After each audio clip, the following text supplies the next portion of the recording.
Apocalyptic Black Technology System. This video is purely for entertainment and does not infringe on copyrights or laws.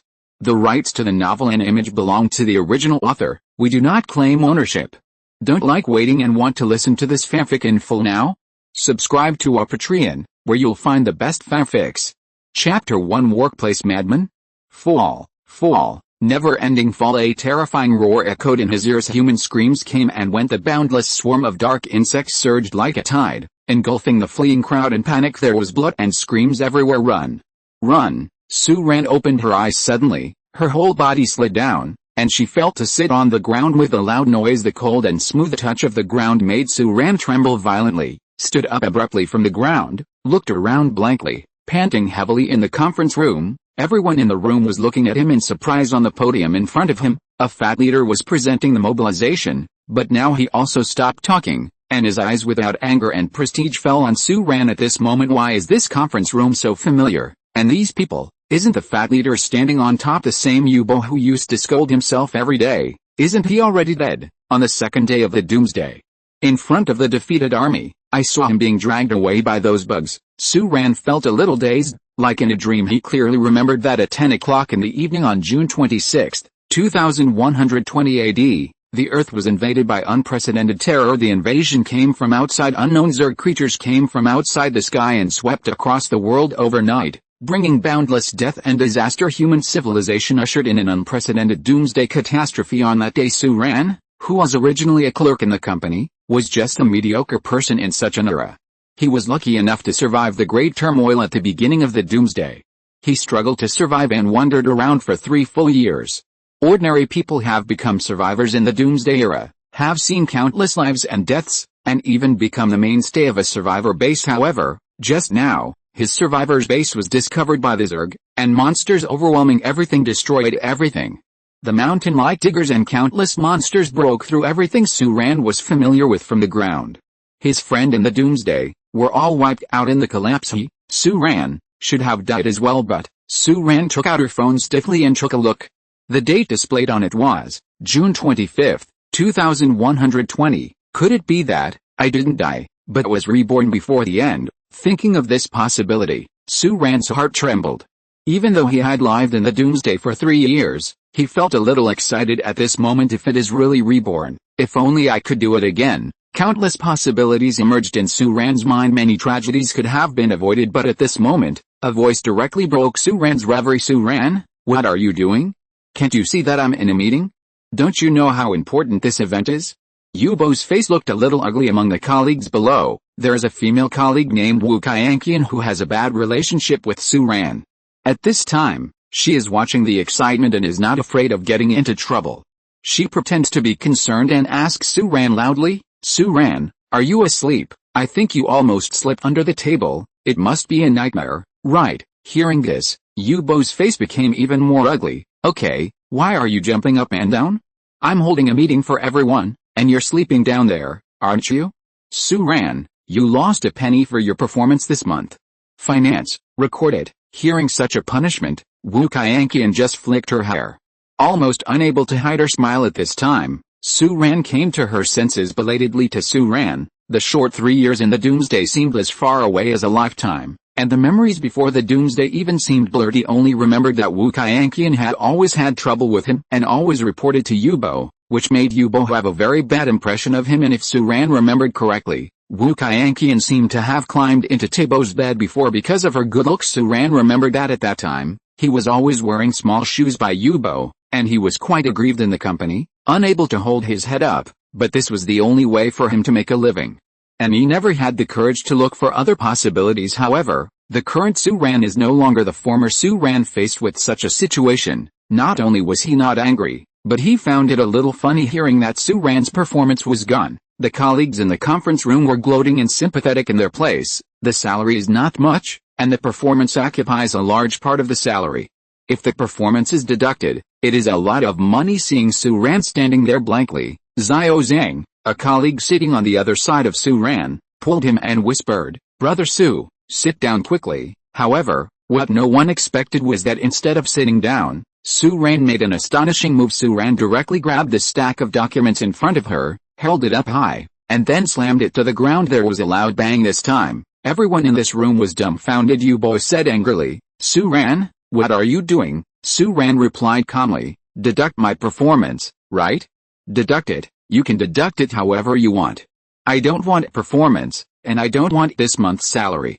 You always work slowly, and I won't accompany you today.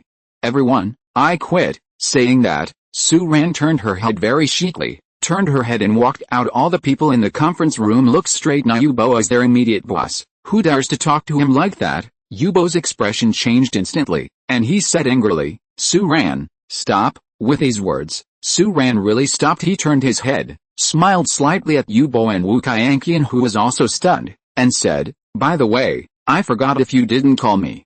There is one thing I didn't say. The last time we went to the Changbei Mountain team building, Wu-Kai-Ankian, you seem to have walked into Mr. Yu's room, right? You seem to have been promoted when you came back. What's going on?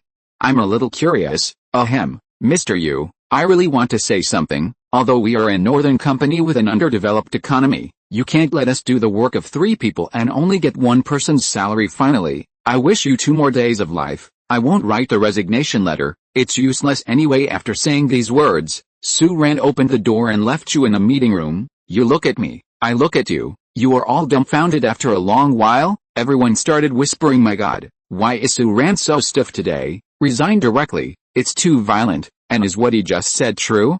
Wu-Kai-Ankian and Mr. Yu, tisk. Everyone's voices were very low, but the conference room was so big. Wu-Kai-Ankian and U-Boy heard these words, and the expressions on their faces became embarrassing.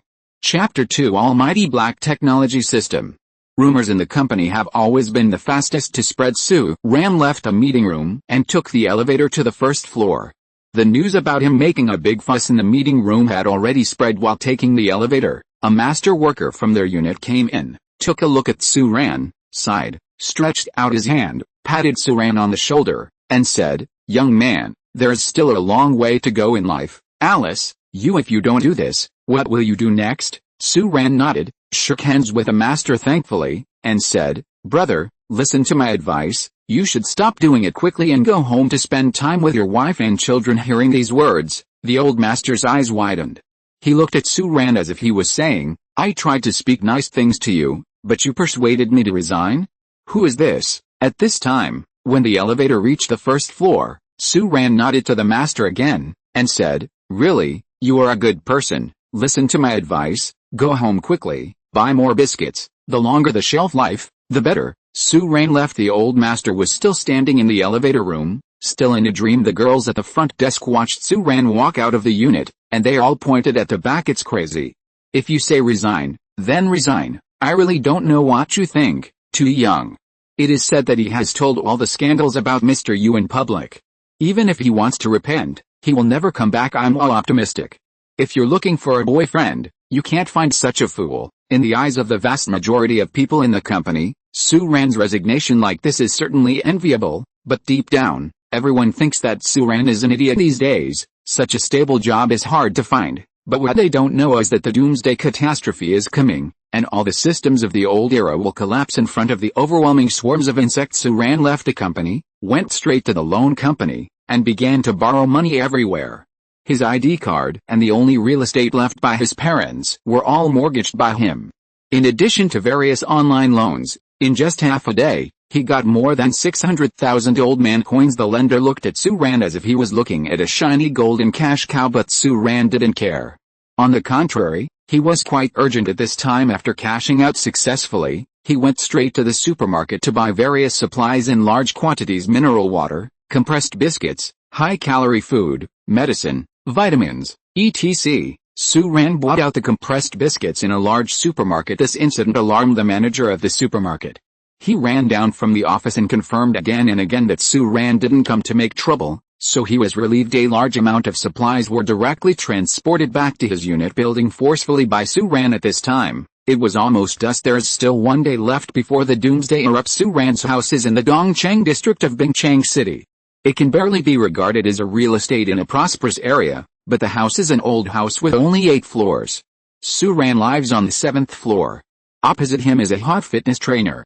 They are about the same age, and they are neighbors, so they can be regarded as nodding acquaintances. Seeing Su-Ran come back with so many things, the female fitness trainer's eyes widened. A look of obvious shock appeared on the pretty face, and she asked.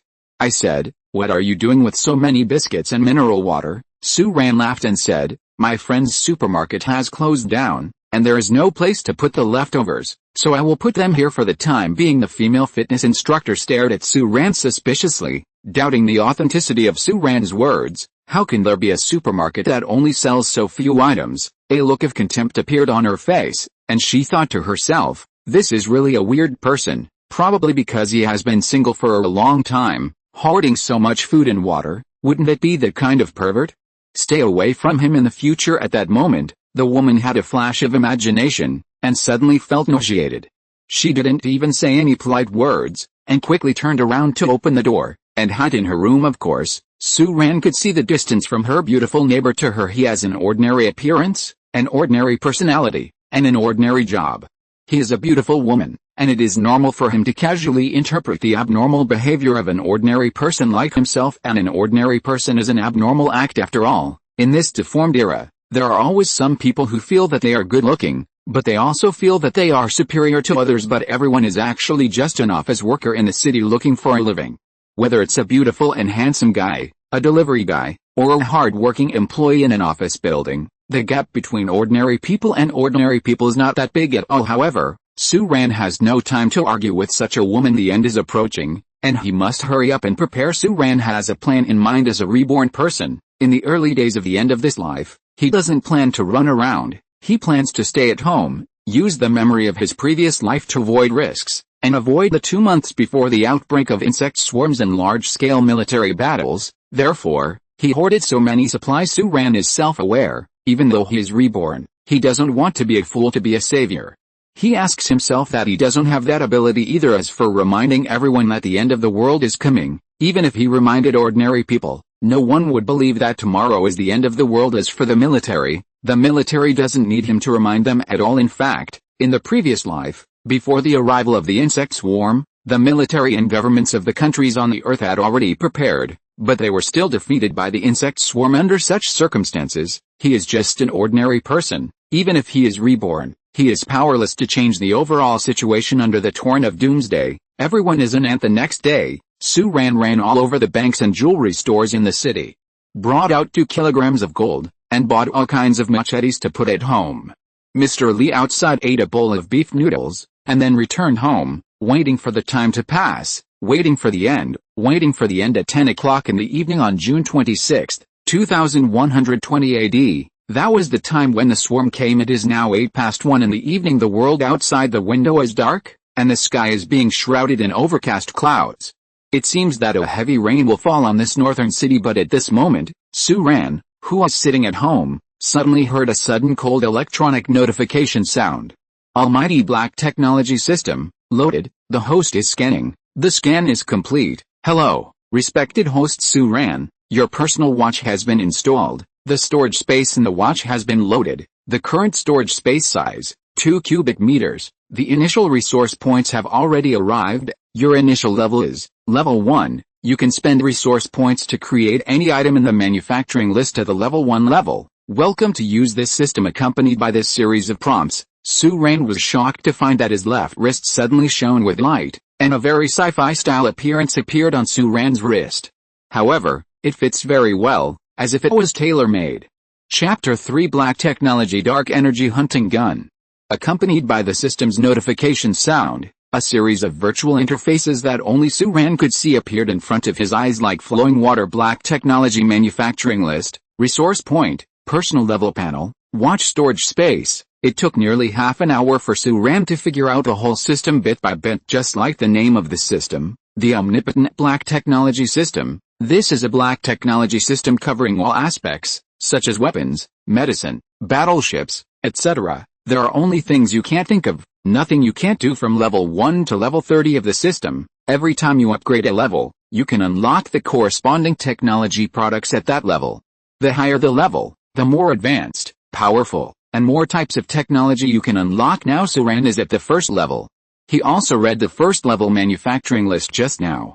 Most of them are conventional individual military weapons, such as pistols, rifles, submachine guns and so on, and if you want to make things, of course you have to invest in the corresponding materials. Resource point is the general term for the required materials. Suran learned from the system that in order to obtain resource points, one needs to find materials, ore, water, wood, etc., and the system watch in his hand can store various materials in the alien space opened by the system. In the alien space, the system will completely break down the structure of the material and reconstruct it in molecular form to become universal.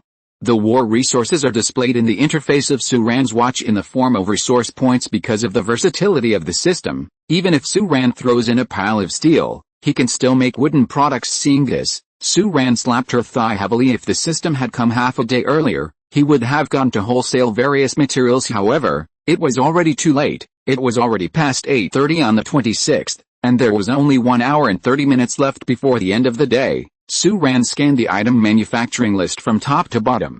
His favorite was a black tech creation called Nightingale aircraft. The millimeter caliber cannon and a missile launcher are equipped with an anti-gravity engine as a whole, which can realize vertical takeoff and landing on the spot. Seeing this thing, Suran's heart skipped a beat. However, the initial resource points given to Suran by the system are only 20 points.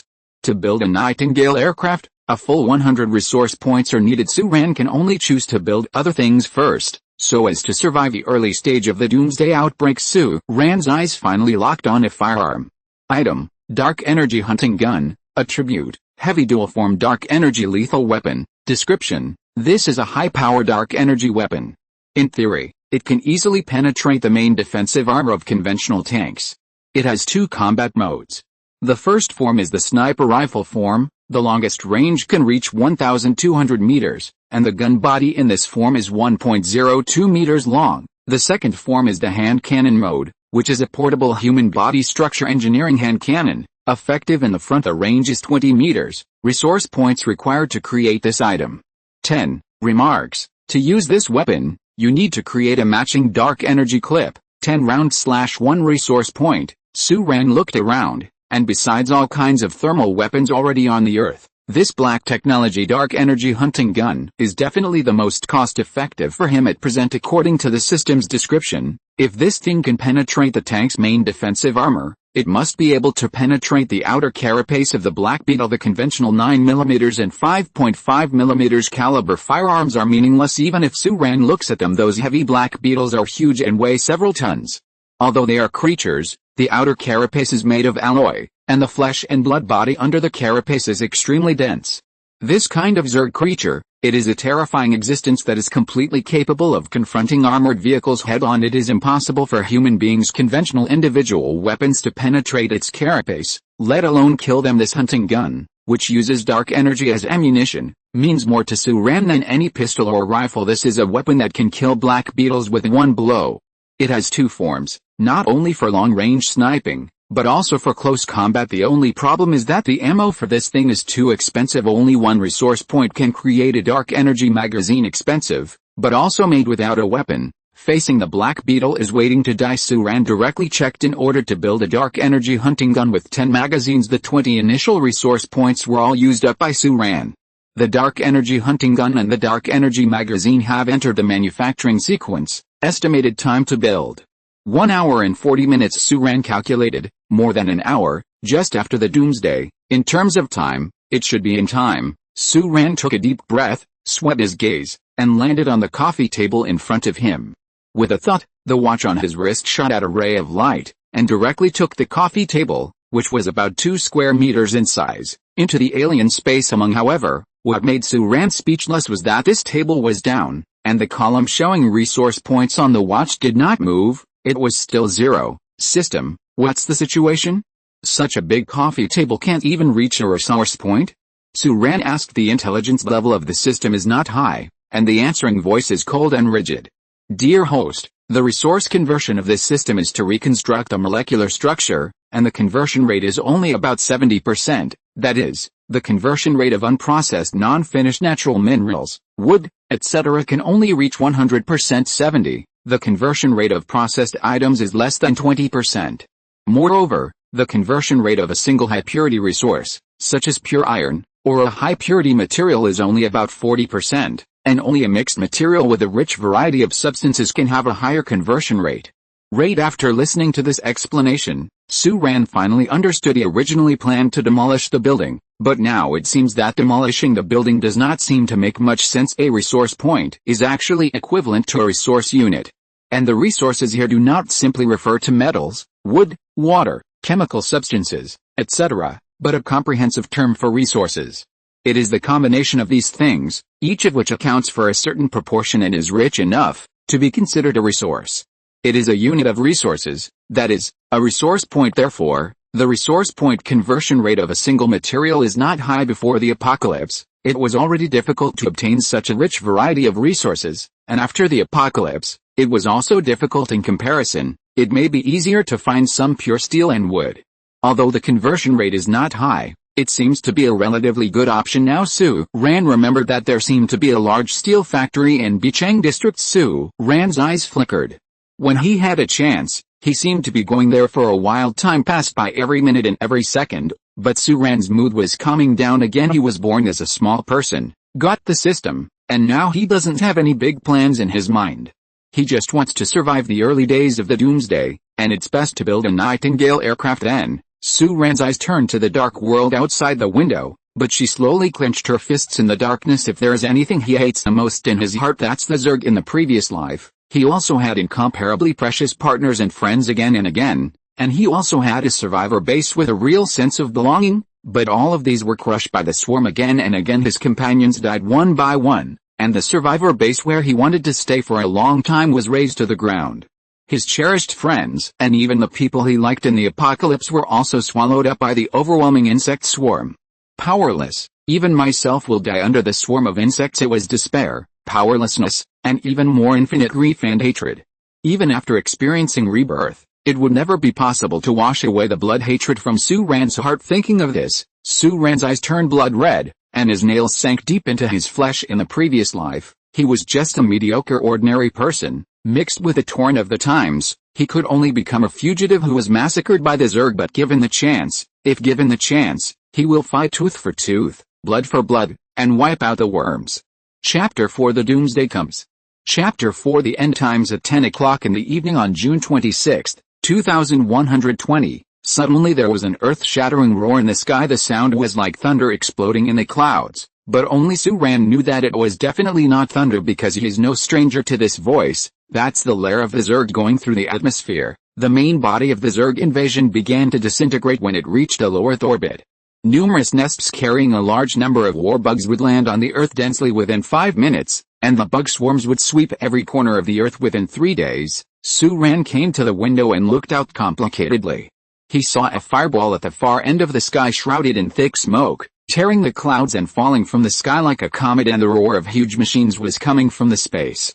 The military fighter jet formation pierced the icy rain curtain, and went straight to the falling Zerg brood in the sky, launching missiles one after another in midair, intending to directly attack them in midair, destroy. But it is useless at all. The mother nest in the falling state is in a contracted defense state, and the outer armor layer is even more powerful. In fact, before the main body of the Zerg entered the Earth's atmosphere, the military of various countries on the Earth had already carried out comprehensive interception, but it was meaningless. It can't be stopped in space, and it's even more impossible now. Those missiles hit their targets in the air, and the gorgeous explosion flashes bloomed like fireworks in the sky. However, that brood was not affected at all. It fell from the sky all the way, gradually slowed down, and landed at the far end of the city with a bang, setting off unparalleled shock waves and monstrous smoke and dust, and the whole city seemed to be rumbling and trembling amidst the smoke and dust. The figure of the mother nest that fell on the far side of the huge ice city loomed like a mountain, and amidst the clouds and rain, it was as ferocious and terrifying as a terrifying prehistoric monster. Boundless throbbing rose up, and with the fall of the brood, what came next from that direction was a noise like hissing sound, as if countless fine sounds were gathered together, making one's scalp numb. At this time, the formation of military fighter planes was turning from the sky, and the trajectory of the rapid-fire guns pulled out meteor-like light bands in midair, killing all the way down. But then, this military fighter formation was engulfed by a sudden black tide. That's the military locust swarm. The migratory locust is the air-flying unit of the Zerg race. The size of a migratory locust is about the same as a car. Its whole body is covered with the gray heavy armor. The range can reach 500 meters. There are a huge number of them, and as soon as the brood hits the ground, they roar out, thousands of them, and instantly engulf the Army's fighter jets in the air, tear them apart, and explode in midair, while they are like dark clouds in the air. Spread out in the sky at this moment, the vast majority of people in the Ice City didn't even realize what happened. Most people were still blankly looking at the brood towering like mountains in the distance and the migratory locusts spreading all over the sky. Just look at it like this, and at this moment, TV and the internet began to frantically issue public announcements. The governments of various countries began to announce the coming of this disaster to the whole world. The following is an urgent news. The following is an urgent news. A minute ago, an aggressive alien warship landed on the world. 23 provinces, 4 municipalities, and 2 special administrative regions of our country were all invaded.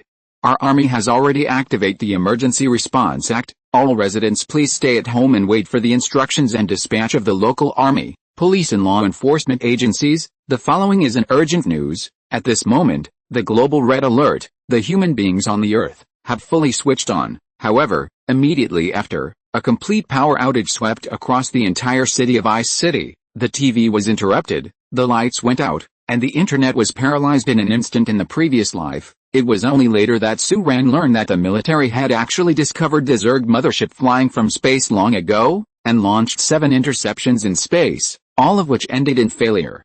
Therefore, before the arrival of the swarm, the military Fang and all walks of life in the government have already understood that this will be a doomsday catastrophe that will sweep the world. As early as the 26th, small-scale evacuations have already begun around the world. Government personnel, scientific researchers, and technical personnel are given priority. However, the general public was informed of all this at the last moment of the arrival of the Zerg. Survive on the merits. This is a helpless move, but it is an inevitable choice. Human beings have a population of 7 billion, spread across every corner of the earth. In the face of an invasion of this scale, there is no emergency plan that can guarantee the safety of everyone. Abandon a majority of people and live a part of the elite. This may seem cruel and inhumane, but this is the most correct choice. In fact, it is precisely because of the survival of such a group of elites that the Earth in the previous life was able to maintain a high-intensity confrontation with the Zerg, and human beings were able to hold their ground under the Great Invasion, and were not completely defeated and completely wiped out. Of course, Suran already understood this truth, but now that he thinks about it, he still feels a little uncomfortable. The migratory locusts are spreading out in the sky, circling and flying around the mother's nest that stands like a giant mountain. At this moment, under the mother's nest, the shrinking armor is slowly rising, and dense black war insects roar out. It was a black beetle, about the size of a tank, weighing several tons, with 8 legs, and its forelimbs had 2 blades that could easily tear apart the armor. A highly corrosive slime that is a true killing machine. Insect swarms have broken out. Dongcheng district, where Suran was located, was still some distance away from the mother's nest. From where he was now, he could only hear the scalp-numbing hissing sound. It was the high-pitched howling of the Zerg. The hissing sound was tearing apart the icy night in the Ice City. With the fall of the Brood Comet, the entire city has been completely cut off. The buildings and streets are all plunged into darkness. Only the panicked cries of humans can be heard, mixed with the high-pitched howls of the swarms. Throughout the night, but Suran was depressed to find out his Zerg's brood was heading the North District of Ice City. Although it was relatively far from Dongcheng District, it was full of heavy industrial areas, steel mills, boiler factories and so on, all in that direction. The plan to go to the steel factory after the end of the day to sweep up the steel factory will come to naught. In the previous life, Suran hardly paid attention to where the Zerg's brood was located, because it was not necessary, so he only discovered it now. Of course, this is not a blow to Suran. He was an existence who had been in the doomsday for 3 years, and he came out of countless blood and fire. This unexpected situation was nothing to him. Moreover, the real problem now is not this matter. If his memory is correct, about 10 minutes later, the first Black Beetle will arrive downstairs in his community. That would be the beginning of a feast of death. With the arrival of the first Black Beetle, more Black Beetles will swarm in, turning this community into a real hell on earth. But at this very moment, before the first Black Beetle arrived, Suran's system issued a notification sounding, "Dear host, your dark energy hunting gun has been built and is ready to be used in the current world at any time." Hearing this sound, Suran's eyes lit up. Chapter 5 One-Shot Lore. The delivery process of system creation is very simple. The watch shot at a ray of light, and on the ground in front of Suran, a big black gun appeared. It looked heavy and cold. The structure of the gun body was almost the same as that of the sniper rifles on the Earth. The difference is that the overall style is simple and cold. There is only a peculiar device in the center of the gun body, and there is something like smoke flowing inside it. It is not conspicuous in a dark environment, but it gives people a sense of the mysterious and eerie sense of the unknown. The size of the dark energy magazine is similar to that of a normal rifle magazine, but it is made of steel, and the temperature is extremely low. Holding it in your hand, it seems that it has just been taken out of the refrigerator. Su Ran also tested the second-hand cannon form of this thing. Press the conversion button above, and the entire dark energy hunting gun changes instantly. The structure of the machine twists and spreads densely around Su Ran's right hand holding the gun, and directly becomes a mechanical arm that clings to Su Ran's arm. The hand cannon, with a muzzle diameter of 50 millimeters, is black, like a big mouth that chooses to devour. Ferocious and powerful, this dark energy hunting gun really made Su Ran happy when he saw Li Xin with this thing in hand. It is the capital for his survival in the early days of the Doomsday. Immediately, Su Ran will test the gun with the first Black Beetle that is about to come to their community. As a veteran who has survived in the apocalypse for 3 years, although Su Ran is not proficient in firearms, she still knows how to use most of them. He directly pulled his long dining table into the living room, set up the dark energy hunting gun, and laid down on the table, opened the windows and curtains, and stretched out the muzzle of the gun half an inch, pointing directly at the direction of the gate of the community. Wait for the first Black Beetle to appear. At this time, the community outside was already in chaos, although the government and the military had jointly issued a warning to keep everyone at home before the power was cut off. But there were still people who panicked and went out, or drove, or simply walked, rushing to the outside of the community. It's the end of the world. Run, run, run. The car lights illuminated the community, and people's noises were mixed. Some people didn't even want to run away, and wherever there were many people, they fled with the flow. Some of them ran out, and of course they stayed at home. They all looked outside through the windows, all with expressions of surprise and uncertainty, not knowing what is the right way to do it. In the early days of the catastrophe, everyone was at a loss at this time. In the community below, bright car lights were shining, and an SUV with a family of 3 accelerated directly past a chaotic crowd, broke through the railing at the gate of the community, and was about to rush out. The owner of the car may not even know where he is going to flee to, he just wants to leave here. However, at this moment, the SUV was about to drive out of the community. In the shadows and darkness on one side, there was a sharp howling sound. Suddenly a huge and dark figure jumped out of the darkness on the side, and hit the side of the SUV like a cannonball. In an instant, it directly smashed through the front of the SUV, and the whole car was shaken. The sharp knife feet forcibly gouged them open, and the few people inside were either crushed into bloody pulp by the heavy Black Beetle, or their heads were directly cut off by the flying knife feet. Under the light of the rear car, he could even clearly see the waves of blood splashing on Lao Gao, and under the light and blood, a terrifying black-shelled Black Beetle slowly crawled on top of the pool of blood and scrapped SUVs, with its blades and feet facing the sky, and its mouth parts hidden under the heavy armor. Let out a shrill and terrifying howl. In an instant, the atmosphere in the field froze. At this moment, watching this scene, almost everyone held their breath, with horrified expressions in their eyes. The arrival of insect nests and the outbreak of doomsday are not more intuitive than the impact of death and blood that is close at hand at this moment. These people who have been blindly panicking really realize the end has really come. If you don't pay attention, you will die. Unprecedented fear and panic are spreading in the hearts of everyone who witnessed this scene. Su Ran's lips also trembled slightly. He is not a professional sniper after all, and he only remembers that the first Black Beetle was killed about 10 minutes after the insect swarm came, but it was too long. He couldn't know the exact time, let alone I don't know from which direction the Black Beetle will come out. However, Su Ran has long been used to seeing death in the doomsday. You yourself are paying the price for foolishly driving out with high beams on. Su Ran took a deep breath, instantly fine-tuned the muzzle of the dark energy hunting gun in his hand, landed on the body of the Black Beetle, adjusted his breathing, measured a distance, and made a simple prediction. Then, he pulled the trigger. In the last 3 years, Su Ran had escaped death countless times, and shot tens of thousands of bullets. Therefore, his shot can be said to be done in one go. There was a loud buzzing sound, and under the strong reaction force, Su Ran's body fell back violently. He clearly saw that at the moment he fired, the strange device on the dark energy hunting gun was like smoke. The foggy thing suddenly brightened for a moment, and at the next moment, the light of the device suddenly went out, and the muzzle of the dark energy hunting gun directly shot out more a blazing ray that pierced through the night sky. That is the dark energy strike in the state of high energy excitation. At that moment, the Black Beetle was swooping down from the SUV it had crushed, and lashing out at the nearest mother and daughter. Faced with a Black Beetle, the mother and daughter were dumbfounded. The pupils of the 30-year-old mother and the 7-8-year-old daughter in her arms were full of despair and fear, but their bodies were like it was like being filled with lead. Under the great fear, it was impossible to take a step, let alone escape. Death seems to be coming at this moment. However, at this moment, a ray of light suddenly passed through the pupils of the mother and daughter. There was a soft puff. Half of the Black Beetle's head and the carapace on its head were thrown out abruptly. Its body lost all vitality in an instant, and it crashed down on the ground. The whole ground shook. It was Su-Ran who fired. One shot directly blasted the head of the Black Beetle. One shot is the kill. Seeing this scene, Su-Ran gasped. In the previous life, he once held a rifle and fired at the carapace of a Black Beetle's head. He fired more than 100 bullets, but failed to tear the carapace of the opponent's head.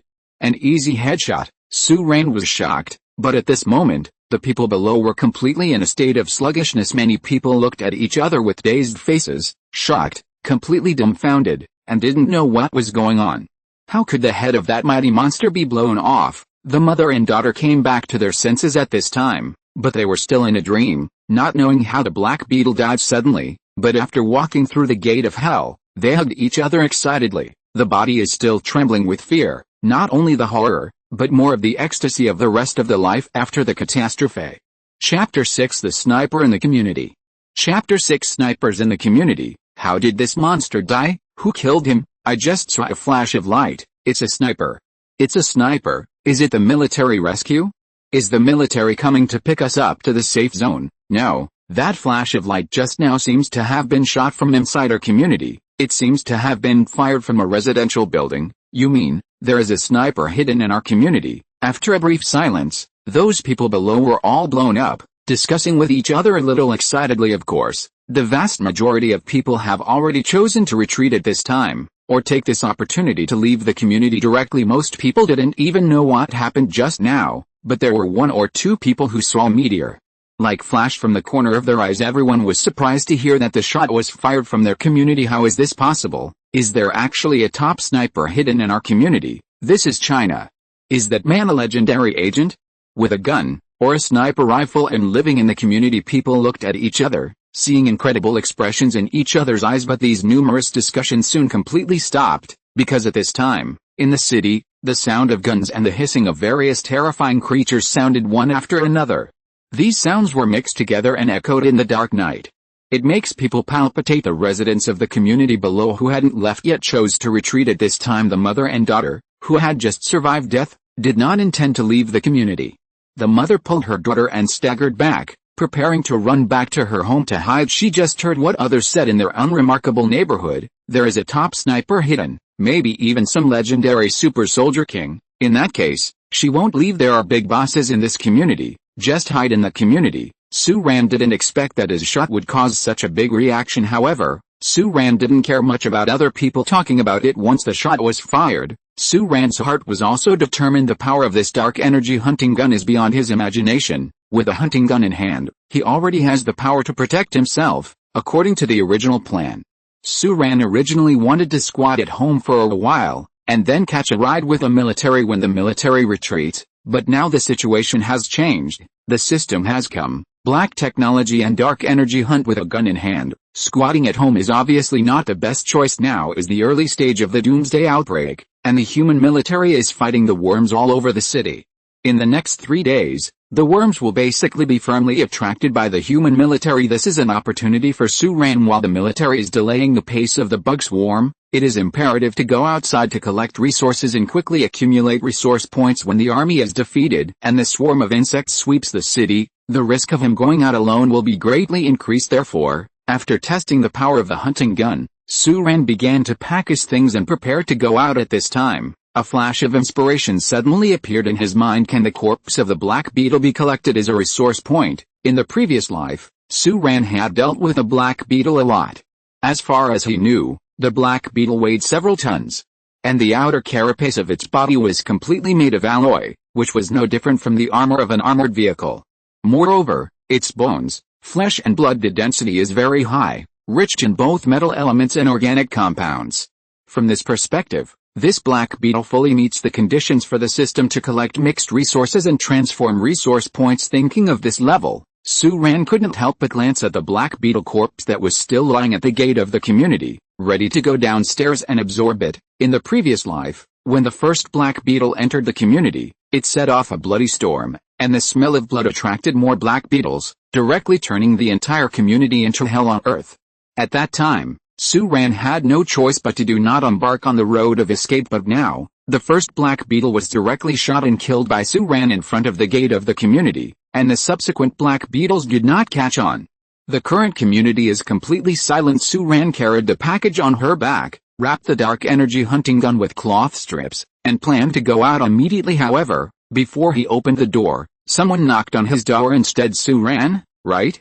Are you there? Looking through the cat's eyes, standing outside is the real estate aunt of their community. That aunt Su-Ran knew her. She seemed to be called Kin Mealing. She lived in Su-Ran's building. She had a house in this community, and it was also the property of this community. She was quite a nosy person. On weekdays, Su-Ran hid the dark energy hunting gun at the door, opened the door. I'm here, what's wrong? After opening the door, Su-Ran noticed that not far behind Aunt Kin was her neighbor, who has a beautiful coach. Aunt Kin said, Su-Ran, what happened outside just now?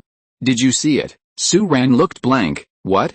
I just fell asleep. Hearing Su-Ran's answer, the beautiful coach behind her immediately squeezed out a sneer. Her impression of Su-Ran was even worse. Aunt Kin was also slightly taken aback, and said, the monsters are here, and you can still sleep. You are so generous. Su-Ran smiled. I have no other advantages, but a big heart. What's the matter? Is something wrong? Aunt Kin nodded, shook her head again, and said, it's nothing. It's just that there seems to be a top sniper in our community who just shot and killed a monster. Some residents said that the sniper seemed to be here in the building. I just want to come over and ask. I hope that sniper can stand up and protect us all. However, since you are sleeping, it seems that it is not you. Su-Ran said, how can I be a sniper? However, there are quite a few people living in our community. If there is a sniper, how can he protect everyone? Since you have the ability, why don't you stand up? Aunt Kin waved her hand and said, if you want me to say, this sniper is also a selfish person. He is obviously so powerful. In this situation, he still hides it. You should take the initiative to stand up and ensure the safety of everyone. At this time, the beautiful coach at the back also hugged her shoulders, and said lightly, okay, Aunt Kin, let's go. I said it all. This is a dead house. How could it be the sniper in our community? Aunt Kin also nodded when she heard the words, patted Su-Ran on the shoulder, and said, young man, you have to be careful. Well, let's go upstairs and ask then. She went upstairs with a beautiful coach. Chapter 7: Absorbing Black Beetles. Seeing the beautiful coach and Aunt Kin go upstairs, Su-Ran frowned. These two people are a little too natural. Su-Ran is holding a gun in his hand, but he always has only those ammunition, and he only has one person, so it is impossible to guarantee the safety of the whole community. And to put it bluntly, why should he ensure the safety of these people who have nothing to do with him? Su-Ran is not the kind of cold-blooded person who can help people and things. He will definitely take action. As a reborn person from the last days, he knows the importance of helping each other better than anyone, but he is not a saint either. Su-Ran can't do such things as saving people as soon as he sees them, and helping others when he has a hard time. Some people, even if they help, may turn around and bite you back, even those who are not worth helping at all. Aunt Kin and the beautiful coach may not have imagined that when they were looking for the top sniper, they had already passed by that top sniper. Su-Ran went downstairs directly with her dark energy hunting gun on her back. It was around 11 o'clock in the evening on the 26th. The air outside was slightly cold. The sky was covered by thick clouds. The previous drizzle had already stopped, and the whole world was pitch black. Only the howling of the Zerg and the sound of guns and guns. It was coming from far away, from the far end of the world, like the never-ending thunder, shaking people's hearts in the dark night. There are still many people, all of whom are residents of this area, each with their own ideas and goals. When Su-Ran passed by the community supermarket in front, he found that the supermarket had already exploded. He didn't know who started it first, and they were all rushing to buy the things inside. From then on, Su-Ran walked slowly, all the way to the gate of the community. The corpse of the Black Beetle lay here, with corrosive blood and a pungent stench. No one dared to approach this thing. Taking advantage of the night and moonlight, Su-Ran quietly leaned over, raised her watch, and began to recycle resources in an instant. A ray of light shot out from his wristwatch, instantly engulfing the huge body of the Black Beetle. It is worth mentioning that the recycling of resources by watches can only be done to inanimate substances. It is impossible for a live Black Beetle to be absorbed by the watch, and the scope of the watch's absorption is also limited. In the first level state, such a large Black Beetle is almost the largest size that the watch can absorb at one time. If it is larger, it will be cut into two sections and absorbed into the system twice. It is impossible for Suran to pull the whole building out of the ground and put it into the system for a building of this type. This wristwatch is just a systematic material recovery device, not a weapon, so it will not have that kind of unimaginable and incredible ability. However, the speed at which the watch absorbed resources was as fast as ever. In just a split second, the Black Beetle's body disappeared in place and was absorbed into the system, and then, Suran lowered her head, and saw on her watch, in the column of resource points, the number 0, which had been silent for a long time, suddenly changed after absorbing a Black Beetle. The number jumped, directly changing from 0 to got1. Fuck. A Black Beetle can transform a unit's resource points? Suran was a little surprised, and even more excited, as the saying goes. Bugs have the highest nutritional value. The ancients did not deceive me. Suran made a calculation in her heart. 1 Black Beetle equals 1 resource point. 1 resource point equals 10 rounds of dark energy bombs. According to the most ideal algorithm, if Suran can kill a Black Beetle with one shot, Suran's eyes narrowed slightly, with excitement shining in them. These Black Beetles are simply living resources for walking. In this way, he doesn't have to look around for any resources. Hunting Black Beetles directly is his best resource collection channel. Suran was squatting here, excited, when she heard a scream from beside her. Why is the corpse of this monster missing? Suran turned her head and saw a middle-aged man standing on the other side.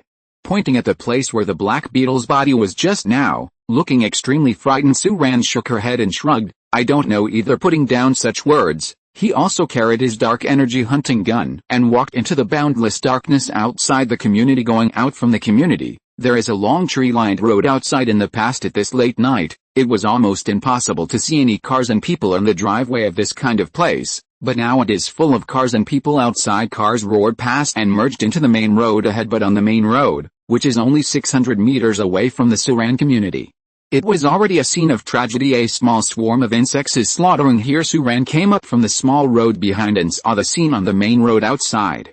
Even though she had seen such a scene countless times before, she couldn't help but gasp. A bus turned over in the middle of the road, and a large number of cars were rear-ended and scrapped on the road, and the spacious streets were blocked tightly. Some cars even caught fire, burning blazingly in the dark night. Abandoned the car and fled, running around in panic. And at a further back position, the Black Beetle was running over the road, making a sharp and high-pitched neighing sound, and the Black Beetle was covered with human blood. In other positions, people who don't know the situation are still driving into this lane like moths to the flame, making this main road more and more congested and blocked. There was chaos on the entire main road. There was death and screams everywhere, and panic crowds everywhere. But Suran saw the second type of land-walking Zerg here. It was a multi-legged black creature called Slayer. It was about the size of a human being, and its biological structure was like a spider or an octopus. On the elongated main body, there were 8 growths. An extremely flexible tentacle, and the tip of the tentacle is an extremely aggressive blade-like biological structure. The Slayer moves extremely fast. When he moves, he relies on his blade legs to walk. When he attacks, his 8 blade legs fly like a meat grinder. He can cut a living person into dozens of pieces in an instant. This thing poses little threat to armored vehicles and tanks, but is a disastrous butcher for individual soldiers and mass survivors. The name of the Slayer is also derived from this. Only when Suran came to the edge of the main road, did he see a massacre passing through the congested streets full of vehicles, chasing the panicked crowd, chasing up from behind, 8 swords and feet flying. It was a bloody storm. It was a completely one-sided massacre. The slaughterer rolled through the crowd like a huge ball of knives, and a piece of living people fell down like cutting wheat. The plasma splashed and turned into a bloody mess. Body parts. Just this scene and this bloody smell can make people spit out on the spot. Chaos, howling and death are composing this tragic first night of the end together. Of course, this is a common scene for Suran. To be honest, in this case, he had to shoot to kill insects. With a range of the dark energy hunting gun in his hand, it would be best to find a farther place to shoot coldly, but in that case, he could only kill insects, but it was very difficult. It is meaningless to recover insect corpses. The watch's effective resource collection distance is 20 meters. If it is too far to fire, even if it is shot, Su-ran runs to collect the corpse, and the risk is the same, but Su-ran didn't rush out rashly. Instead, she huddled in the greenbelt grove in the corner with a gun in her hand, under the trees. If you're listening to this novel on a channel other than Fanfic World, it means they downloaded and uploaded it without effort. We cordially invite you to visit our channel, Mundo Fanfic Novelis. There you'll find the original version of this story, and you can explore many other novels of various genres. We're waiting for you to immerse yourself in a world of incredible novels. Chapter 8 Hunting. Su-ran was very shameful. He shrank in the corner, hid in the shadows, did not move, only waited for a black beetle to pass in front of him, and then suddenly opened fire. That's how he got his first prey. A black beetle happened to howl and whizzed past Su-ran's hiding place, and Su-ran fired at this moment.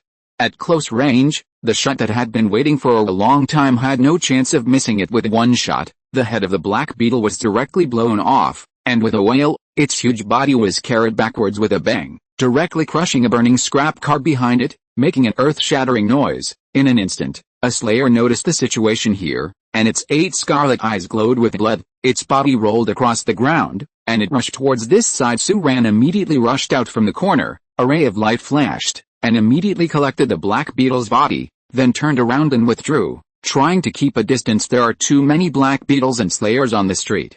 Su-ran holds a black tech dark energy hunting gun, and is not afraid of this slayer.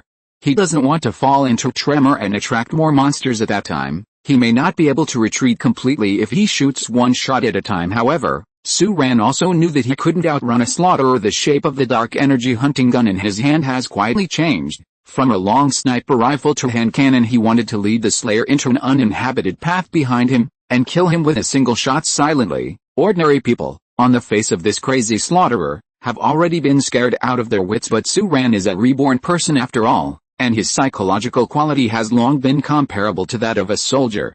If he leads the slayer into the path, and when the other party approaches, he will be able to get close. When the hand cannon fired, there was a buzzing sound, and Su-ran felt his body was shaken. From the feeling, it didn't feel like firing a cannon, but a shock wave. However, the power of this cannon is astonishing. As soon as the shot was fired, the slaughterer was directly blasted to death on the spot, and was blown into a bloody pulp all over the place. Even Su-ran's body was splashed a lot. Su-ran took a deep breath, and at this moment, she turned her head as if feeling something, and saw several cars parked on the road behind him, and many survivors standing there, all looking at him with monster-looking expressions. Obviously, they all witnessed the scene where Su-ran killed a monster with a cannonball. Su-ran didn't have time to deal with these survivors. The current interface was in chaos. The slayer had been blown to pieces, and there was nothing to recover. It was equivalent to wasting a precious dark energy bullet in the eyes of the survivors looking at the monster. Su-ran squatted down and rummaged through the blood of the slaughterer. What Su-ran was looking for was the butcher's knife foot. The monster's knife foot is extremely sharp. Extremely sharp. It is a ready-made weapon, and it is not bad to use it as a throwing knife in this way. Su-ran searched through the blood of the disgusting and terrifying monster, and found 5 knife legs that were still intact, rolled them up with her coat, turned her head and left. The survivors on the side were all stunned. This person is too ruthless. He overthrew a monster with one shot, turned over the corpse, and ran away. All in one go. There was even a Shamit survivor who rushed out from the corner, grabbed Su-ran who was here, and said, "Boss. Boss. Take me. Take me." Su-ran glanced at him, without saying a word, directly raised the hand cannon and pointed the gun at this guy. Shamat's face turned pale immediately, and he let go of his hand unconsciously. The monster blood all over his body is a good natural camouflage. Su-ran wore this monster's blood, but she didn't go in the direction of the main road. There are too many monsters on the main road, and it is still too dangerous for him. Now he found a Mazda on the side of the road that had crashed into a street lamp, turned directly and took another street from behind. The front hood of the Mazda was twisted. It was extremely tragic. Half of the glass was shattered, and there was still blood on the seat. The owner of the car must have been ripped out and eaten by some unknown monster, but the car is still usable. Su-ran didn't drive very far. He changed the direction, circled around the location of his own community, and only picked that kind of small street to guard. This guy is very sinister. It's a tactic of waiting for rabbits. Find a place where no one comes to hide. See a black beetle that is relatively close, immediately shoot, collect the opponent's body, transform the resource point and run away. At this time, The bug swarm should still be fighting with the military, and there are not many bugs that can kill people in the city, but there was still chaos on the streets. Zerg are not zombies if a zombie crisis breaks out. Humans can handle it by themselves, but this kind of bug is almost beyond the scope of ordinary people's handling this time. Suran went out to hunt for a full 5 hours. He only picked out the black beetles that were walking alone back and forth. Counting the black beetle he hunted at the beginning, he killed a total of 11 of them at this moment. The amount of resource points displayed on Suran's watch has reached 11 during the period. Suran also tried to collect the cars all over the street this time, to see how many cars can be converted into a resource point, but this plan completely failed after he absorbed about 20 scrapped cars and did not increase even one resource point. However, 11 resource points are quite a lot at this time. Suran was about 2 kilometers away from her own community at this time. Suran closed his gun and began to retreat. It's not that he doesn't want to hunt anymore, but that he doesn't have that physical strength anymore. Although Suran before the doomsday would also go to the gym to exercise, he was still an ordinary office worker after all. His physical fitness could only be called average. It was his limit to be able to maintain high-intensity exercise for 5 hours. This is also thanks to the dark energy hunting gun's small recoil, good shock absorption performance, and light gun body. If it was really a large caliber anti-material sniper rifle mounted here, he might have been exhausted from running for 5 hours with a gun in his hand, let alone hunting black beetle. Suran returned along the same road with his own gun except for the main road and the military firefighting area. There are not many Zerg on the other small streets and alleys. On the contrary, there are living people and vehicles everywhere, and some small roads have even been blocked. If a black beetle comes over, it can easily kill a piece. Amid the sound of guns and screams resounding throughout the city, everyone panicked. Those who stayed at home were restless and at a loss. They can only follow the chaotic tide of fleeing and slamming into the city. If they are lucky, they may be able to break out of the ice city tonight, but the vast majority of people will die from the chaos and get stuck on the road, becoming the storm that is about to sweep the city. The lamb waiting to be slaughtered in front of the swarm. The Zerg have not completely defeated the human army, let alone spread to every corner of the ice city, but there is already chaos inside and outside the ice city. Chapter 9. I just went out and killed a monster. Although the street was chaotic, it wasn't that dangerous. Suran abandoned the car and walked on foot. The whole journey was safe and sound. When he returned to his community, the sky was already bright, different from the chaos on the street outside. The community was very quiet, except for occasional screams mixed with monster roars from the deepest part of the community. Judging from the sound, it should be a slayer entering a certain building in the community, enjoying the feast of killing and carnival. The shrill screams and the excited roar of the slayer made everyone in the community tremble, and no one dared to step out of the door. Suran pushed open the door of her unit, and found that the unit she lived in was full of people, all from this building. At this time, Antkin gathered them all into one unit. Antkin even brought 2 middle-aged men with kitchen knives and mop handles in their hands to guard the door. When Suran opened the door and came in, they were all shocked and almost rushed forward with kitchen knives. Their old building, the sensor lights in the corridors are all broken, although the sky outside is bright, but the corridors on the first floor are still dark. Antkin saw clearly that it was Suran who came back, so she exhaled a long breath, and immediately said, "What are you doing? What time is this? Why don't you stay at home and run out? If you take the monster, bring it in. Will the people on our floor be killed by you?" As soon as I came up, I was slammed all over my face. Suran was puzzled. He thought to himself, if I hadn't killed the first black beetle that came in with a single shot, this community would have become a paradise for the Zerg now. Would you still be standing here? But Suran is not someone who shows off and is arrogant. He is a reborn person with a system, let alone wasting time with a self-righteous ant, so he prepares to go upstairs without saying a word. Suran wants to leave. Antkin stretched out her hand, grabbed Suran's arm, and said, "Why are you going? You are young and strong, and you will come down to guard a goal with a weapon in a while, so I can go back and have a rest. You let me do this. An old man in his 60s is guarding the gate for you to deal with monsters. Do you have any face?" This Antkin is not purely looking for faults. She is also cunning and has her own little calculations. Isn't it a fool to take the initiative to run outside at a time like this? Just right, let this fool stay downstairs and fight the monster desperately. But Antkin was holding Suran's arm, but felt that it was sticky, so she looked down, only to find that there was monster blood splashed from nowhere on Suran's body, sticky and worrying, in some places, even dried out. Seeing this scene, Antkin suddenly changed her color, let go of her hand immediately, and took half a step back. Your blood, huh? Su-Ran said calmly. Oh, I just went out and killed a monster. Everyone here has more or less seen how terrifying the monsters outside are now. Su-Ran actually said that he killed a monster. However, Su-Ran's expression was calm, with a lot of blood stains on his body, and his eyes were cold. When he stood here, he didn't look like an ordinary neighbor or office worker.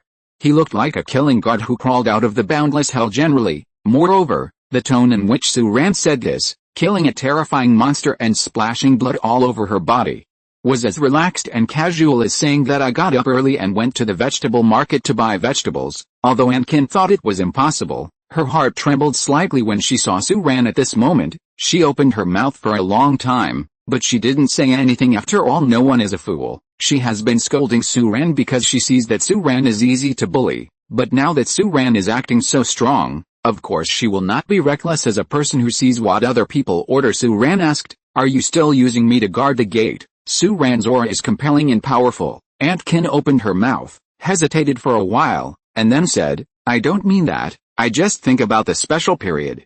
Everyone will do the part, then you go up first." When she said this, Antkin's voice became extremely weak, her tone softened, and she was a little timid. Su-Ran went upstairs step by step. People on both sides took the initiative to make way for him. The evil spirit honed in the past 3 years in the Doomsday was completely aroused by Su-Ran when he went out to kill insects today, which is not something ordinary people in this corridor can stand. Su-Ran doesn't know how to guard any doors. Then Antkin clearly wanted him to go up to his death so that she could hide behind. If Su-Ran really listened, and there is no system, go to the first floor.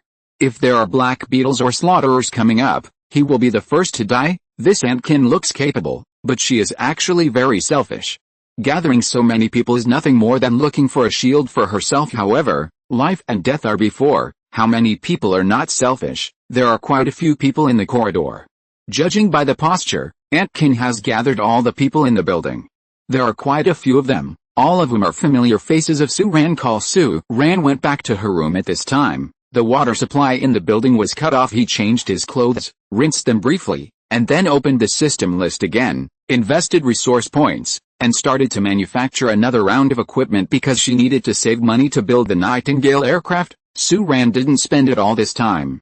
She only used 3 resource points, 2 of which were used to build 40 fragment grenades, and 1 of the resource points was used to make. I picked up a handful of Type 92 and the corresponding 200 rounds of ammunition in the system's manufacturing list. Pistols and pistol ammunition are relatively cheap. 1 resource point can make a pistol with 200 rounds of ammunition, while standard tactical grenades can make 20 pieces with 1 resource point. Su-Ran went back to her room and slept for more than an hour, and all these things were finished. Putting it into the real world, Su-Ran swept all these equipment into his storage space immediately. Su-Ran felt that the 2 cubic meters of storage space in his system was simply not enough. Putting in these equipments and adding some supplies, it was basically full, but in Su-Ran's home, there were still piles of storage space. A lot of supplies. Su-Ran was studying how to sweep everything away when she left here in 2 days, when she heard a loud bang from downstairs, followed by exclamations and the sound of going upstairs. A monster is coming. The Doomsday erupted overnight. Although the main force of the insect swarm is fighting against the main force of the military, as time goes by, more and more monsters flood into the city. Now, in their community, there are no longer many horrors dormant. It is not surprising that such creatures come to the door one by one. Chapter 10. Heartbeat. There was a lot of noise outside. The people in the corridor were obviously running to the upper floors, panicked. Some even knocked on the door of Su-Ran's house, wanting to enter Su-Ran's house to hide. The sound of banging on the door sounded instantly. Someone was crying outside, "Open the door, open the door, open the door, help." These people only yelled once or twice, and then ran to the upper floor again. There is also a rooftop upstairs. The monsters were chasing after them. They ran faster than rabbits. They were gathered outside just now, and rushed upstairs again in the blink of an eye. The female coach on the opposite side didn't open the door either. Su-Ran was quietly squeezing her dark energy hunting gun. It was a slayer. After the fleeing crowd went to the upper floor, it arrived belatedly and appeared in the corridor outside Su-Ran's door. Its body was covered in blood, and some of its legs were covered with flesh and blood. Its mouth made a hissing sound, which sounded creepy and terrifying. It was sniffing and sniffing in the corridor on this floor. Su-Ran took a deep breath. At this moment, He was already planning to make a move to ordinary people. This monster is a demon crawling out of hell to kill people. How long has it been since I heard the sound just now? It has already reached this level, and if it goes up, the ordinary people in this building will all die. Suran is not a saint, but he doesn't want to watch this monster kill anymore. Some people may say, the end is like this. What does the life and death of others have to do with you? As long as it doesn't come to kill you, why do you do it? But Suran has never followed this principle. He is not a good person, but he is not an absolutely cold-blooded and selfish person either. In this case, he can save the people on this floor with a single shot, so why not? If everyone is dead, what good is it for Suran? Yes, that's right, there are 7 billion people on the earth now, but when the insect swarm sweeps the world, there will be fewer and fewer living people, and people will become a scarce resource. Before, on the main road of the bloody hell, Suran would not make a move, and it was impossible to take the risk to make a move, but now, the butcher was looking around in the corridor on their floor, making a terrifying and sharp hissing sound, while Suran pushed open the door at this moment, and the dark energy hunting gun directly switched to hand cannon mode, and shot down. With a loud noise, the slaughterer was directly blasted through by Suran on the spot. There was a hum. The blood exploded instantly. The slayer who killed the whole building in fear was instantly pierced by Suran. His entire body was blown to pieces, and a large amount of blood and tissue were thrown back. The whole process was clean and neat. Suran's movements were smooth and flowing, just like a farmer coming out to kill chickens. He came out with a weapon, shot him, and killed him directly. After a successful shot, Suran became vigilant again, then went out, locked the door behind her, and went out. After resting for a few hours, Suran was going to go out.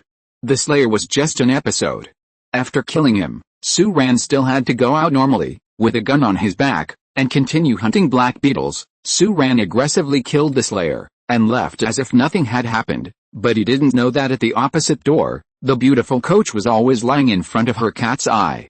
Looking nervously at the corridor, witnessing Suran's whole process of dealing with the slaughterer, he was shocked and surprised. The beautiful coach's eyes were straightened, and she couldn't believe her eyes. The neighbor in the dead house opposite him actually killed such a terrible creature with a cannonball, and that action was smooth, killing such a horrible creature, and going out like a normal person, just a cold and calm attitude.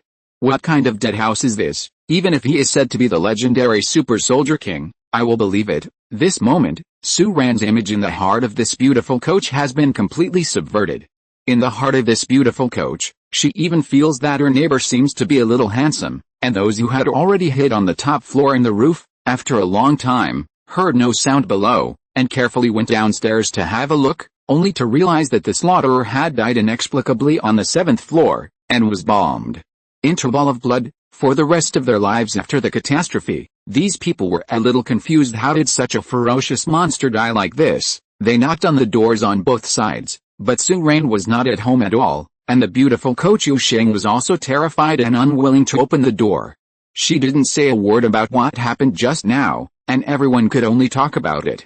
I think it must be that someone from the 2 households on the 7th floor has the monstrous ability to blow the slayer into pulp with one blow. Who the hell did this? Someone even swore to analyze. There are only 2 people on this floor. I know Xiao Su, who is just an ordinary employee. What skills can he have? It must be the female coach, who hides her secrets. She has amazing means, so she is here. I don't want to open the door and come out to speak out, but this kind of statement still doesn't explain a key question. What kind of amazing method can blow up half of such a terrifying creature into plasma? Someone said, not necessarily, there are too many weird things. Did the insect corpse that was shot yesterday suddenly evaporate from the world today? These people were still in shock.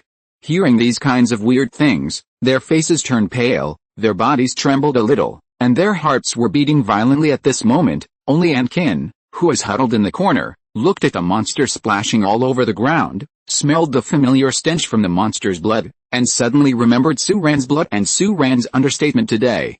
He said, I killed a monster, as if he finally realized something. The expression on his face changed several times, revealing an expression of incomparable shock. That hidden master, where's that base-like female coach? It was clearly that unattractive little Sue. Thinking of the unkind words she said to Suran before, Antkin's lips trembled a little at the same time. Suran had already left the community. There may be some monsters entrenched in the community, but they should have already entered the residential buildings. If you hunt them down, You will have to enter the complex residential buildings, which will be very dangerous, so Su-Ran still plans to go outside in the small street, look for targets on the board and hunt black beetles. At this time, the sky was already bright, but the sky over the ice city was still covered with thick clouds. And the whole city looked gloomy. There are obviously fewer people on the street than before, and the terrifying screams of various monsters can be heard between the buildings.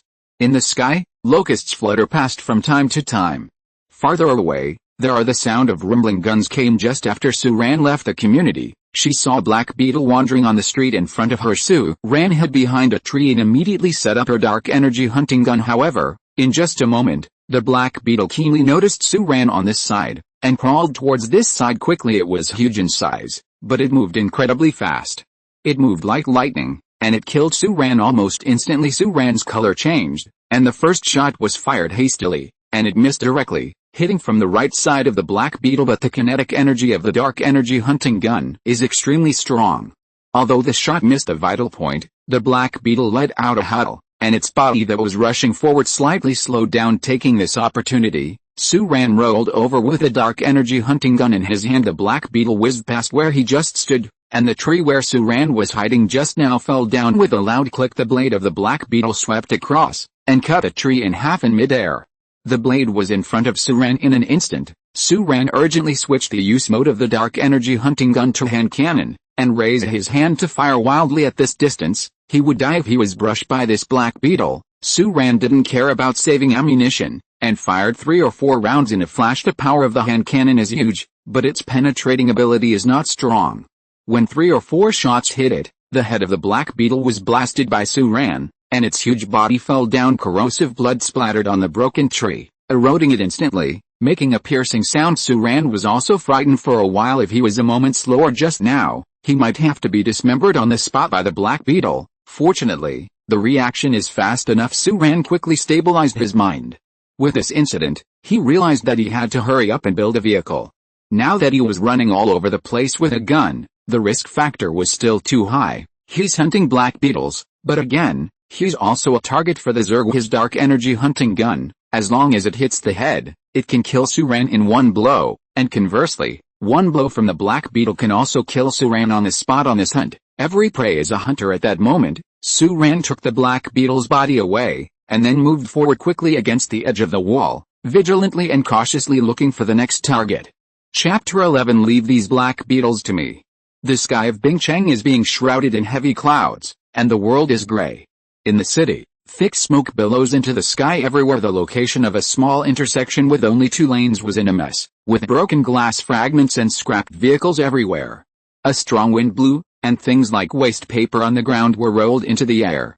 It whirled and fell down. The doomsday had only erupted for more than 10 hours, and the ice city had already revealed the miserable state of a doomsday city at this time. At the end of this deserted street, a black beetle was slowly moving forward. When it attacked, it was at an astonishing speed and howled loudly, but in its normal state, it walked slowly on the streets of the city like a rhinoceros. And at this moment, there was a heavy gunshot from the corner. Accompanied by the gunshot, the black beetle didn't make a sound. Its head was blown off on the spot, and its body immediately fell to the ground, causing the whole earth to rumble. And in the middle of this intersection, in a small 2-story supermarket, Su-Ran on the second floor slowly looked away, ready to go down to collect the corpse of the black beetle. It has been more than 3 hours since he left the community, but this time when he went hunting, Su-Ran didn't gain much. In 3 hours, back and forth, counting the current one, he only hunted and killed 4 black beetles in total. With the passage of time, the war bugs scattered in the city are regrouping. It can be distinguished from the gunshots. Yesterday, the gunshots were concentrated, but after more than 10 hours, the location of the gunshots began to become scattered. The military has been unable to fully intercept the swarm along the way. Su-Ran has seen several swarms of insects whizzing by on some spacious and crowded traffic arteries, purposefully driving away living people. Under such circumstances, neither the black beetles nor the slayers would actively eat humans. They would kill humans and bring human corpses back to the worm nests in the northern urban area as nutrients and hotbeds for cultivating the Zerg. In this case, if it is discovered by the swarm, it will be an endless situation. Therefore, even Su-Ran didn't dare to move closer to the main road, but the cat came to such a remote place and quietly sniped. But at this moment, Su-Ran was about to go downstairs to collect the black beetle's body, when he heard a series of shouts from behind the building. Go! This way. This way. Su Ran immediately crossed half of the supermarket, from the window of the front building to the window of the back building, looked down, and saw 2 soldiers running towards this side with 7 or 8 panicked survivors. With that, she was going to run into the 2-story small supermarket where Su Ran was standing now through the back door, and behind this small fleeing team, there were 5 or 6 huge black beetles chasing after them. The front of this supermarket is a relatively spacious intersection, but behind it is a narrow path. Those few black beetles crowded each other, and the small buildings on both sides were smashed to pieces. In this way, their moving speed is still higher than that of humans. Seeing that the first black beetle in the back has even killed his face, there is still a distance of nearly 10 meters from the entrance of the back door of the supermarket. The physical fitness of the survivors is uneven, and the distance of 10 meters is as far away as a mote at this time, as if blocking the gap between life and death. The 2 soldiers in front looked at each other and gritted their teeth. At this time, they stopped directly from the front and turned around to fire. They had already touched the back door of the supermarket, but at this time they took the initiative to turn back and break the back door. They are all conventional weapons, 5.56 caliber rifles. Hitting the black beetle's carapace was like hitting an iron plate, leaving only a shallow pit. But the 2 soldiers were also red-eyed. They stopped behind the survivors and fired wildly. Even though they were doing futile work, they didn't mean to stop to fire. An elderly soldier on the right roared while firing, "Run into the building! Run into the building! Hide! Run!" And the one on the left is very young, and at this time, he is as scared as an ordinary person. His helmet is crooked, covering half of his eyes, and he yells "Oh!" while firing. Soldiers are human beings too, and this situation is equally frightening and panicky. But even in fear, the little soldier still raised his gun and didn't take a step back, watching the black beetle rushing in front of him, raising its knife foot high. Then, the knife foot failed to fall off. There was a dull gunshot, and the head of the black beetle in front of them suddenly exploded, and the corrosive acidic blood even splashed onto the rifle in the little soldier's hand, melting the gun instantly. However, this black beetle was completely dead, and fell down in the middle of the road, even temporarily cutting off the forward momentum of the few black beetles behind. The little soldier was stunned and didn't even react for a while. The veteran on the right was much more experienced. Seeing this, he rushed up immediately, kicked off the rifle that was stained with the monster's acid blood in the little soldier's hand, and dragged him towards the supermarket behind. While running, the veteran had time to look up at the position where the gunshots came from. Above on the second floor of the supermarket, there stood a young man in casual clothes, holding a big gun he had never seen before, with cold eyes and a threatening aura. It was Su Ran. Seeing Su Ran, a thought flashed across the veteran's mind. This man is dressed like an ordinary person, but he is by no means an ordinary person. Just the shot just now, and the cold and stern gaze, are not something ordinary people can have. Moreover, he had never seen that gun before, and its power was astonishing. In China, it was impossible for ordinary people or veterans to own such a top-notch weapon. But in such a situation, why is he wearing casual clothes? Could it be some soldier king who is on vacation in the city? Thoughts flashed by on the other side. Su Ran said in a deep voice, "Take people out. Stay in the supermarket to wait for death. Leave this to me. Hurry up." The veteran was shocked, and unconsciously shouted "Got it," and led the young soldier who was frightened by his side into the supermarket. All the way this group of soldiers fought on the front line, saving people until their death.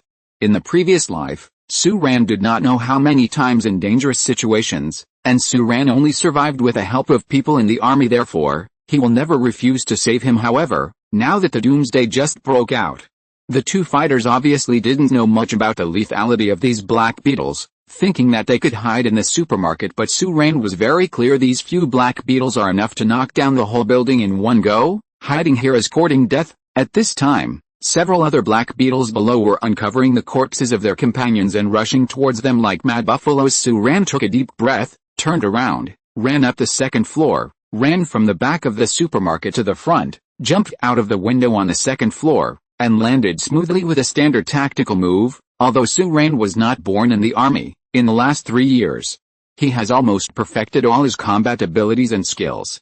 He can be said to be a pioneer tempered in the actual combat. Of the end of the day, of course, this body is still very brittle now, and after such a landing, it is already very stable. Su Ran still feels a little bloody at this time. The veteran was running out with a few survivors, and was shocked when he saw Su Ran's clean landing. He was determined. Although this guy is dressed in casual clothes, he is definitely a soldier, and he is definitely a soldier who has been on the battlefield. It's hard to tell, Which army was the king of soldiers in the past? At this moment, the veteran looked at Suran with a wave of respect. No wonder you can kill a mighty Black Beetle with one shot, although he himself has served in the army for many years. He has always been a theoretical veteran. Seeing a more seasoned one here, he is also determined. Immediately, the veteran said in a deep voice, "Brother, which unit are you from?" "Our 799th Brigade is also a pioneer. We can't run away from those few bugs, but if the three of us join forces, I don't believe it. Get rid of these bastards." What the veteran said was full of confidence and murderous. Unexpectedly, Suran stood firm, took out a tactical grenade, pulled the ring off and threw it into the supermarket in front of her. Then, without looking back, she said domineeringly, "Don't worry about me, you guys retreat first. These Black Beetles, leave them to me." Chapter 12 Thunder in the Crotch? When Suran said these words, his hands were not idle. He just blurted out in the instant just now. He had already figured out how to kill the remaining 4 Black Beetles. After all, it is someone who has been in the Doomsday for 3 years. Suran has survived countless times, and has a strong sense of fighting and experience. If the 4 Black Beetles charged head-on, he would definitely die. But now that there was a small second-floor supermarket on both sides, he was sure to kill all 4 Black Beetles in one fell swoop. This is absolute confidence, and it is supported by years of combat experience. Therefore, Suran's words were not loud or heavy, but in the veteran's heart, he could hear absolute confidence. Although he hadn't been in contact with the swarm for a long time, this veteran had personally seen the Black Beetle shaking the armored vehicle head-on. One can imagine how dangerous 4 Black Beetles are. However, the man in front of him claimed so confidently and domineeringly that he could kill 4 Black Beetles, and he needed to rely on flesh and blood. How could this not make people's jaws drop? At this moment, even the survivors on both sides raised their heads in shock when they heard these words, and looked at Suran in front. The little soldier was far less sensitive than the old soldier around him. He felt that Suran was looking for death, so he planned to stop him, but was pulled back by the old soldier. The old soldier said in a deep voice, "Quick! Listen to him, let's retreat quickly. Speed is the most important thing in soldiers, and every second counts. The Black Beetle is behind, and there is no delay." The soldier was startled, and said, "We can't let him here alone. If there are no other survivors here, this veteran must stay and fight side by side with Suran." But there are still so many survivors, and at this moment, there was an earth-shattering loud noise from the entire supermarket, and the 4 Black Beetles crashed into the supermarket building. Seeing that they could reach the intersection here in minutes, time was running out, and the veteran gritted his teeth and said, "Shut up, this is wartime, and you, a new recruit, can't tolerate nonsense. Everyone, follow me to this way." "Comrade, hold on, wait until we bring these survivors away. Get out of a safe distance, and I will help you." Although Suran said he was confident, in the eyes of this veteran, Suran only had a gun on his body. How could he resist these Black Beetles?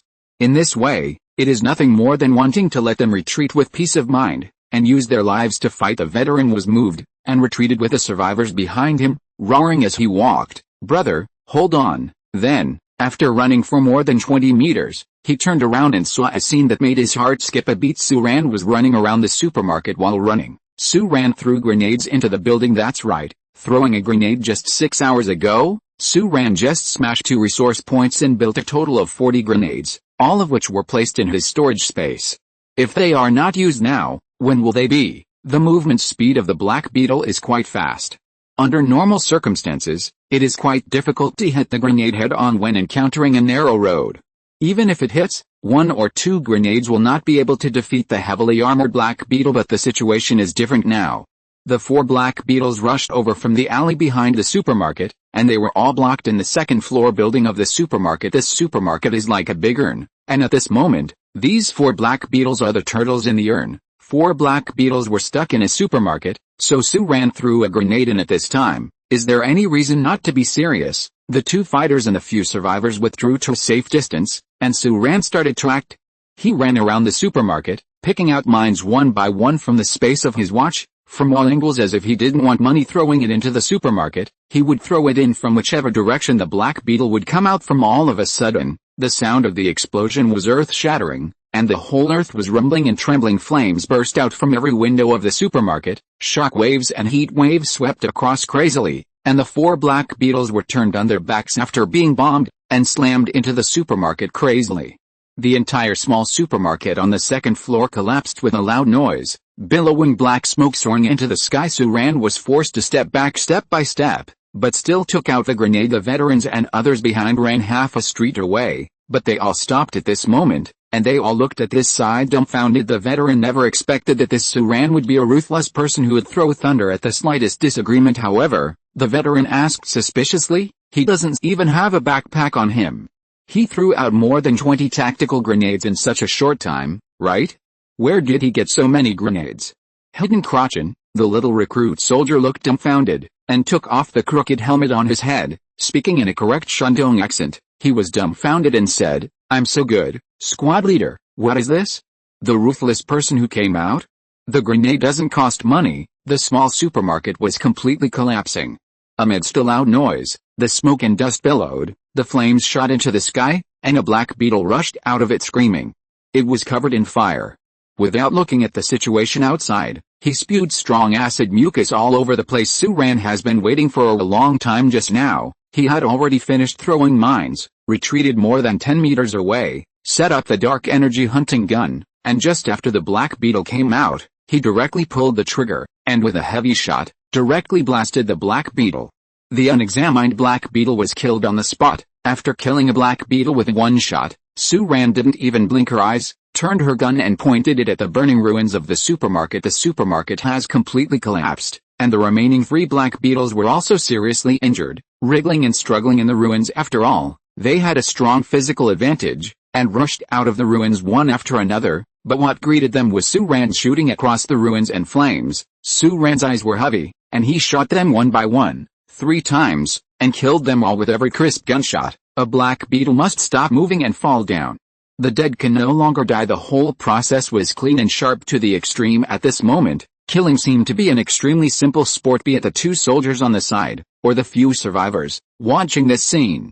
They all swallowed their mouths and felt terrified. This clean and neat method must have been on a real battlefield, and even killed an unknown number of people. Although the veteran felt that Suran hid so many grenades because of hidden mines in his crotch, he was also shocked when he saw Suran so neatly kill the 5 black beetles that were chasing them just now. Spontaneously gave birth to respect. However, this is nothing to Suran. Although he is not a soldier, he has struggled in the apocalypse for 3 years.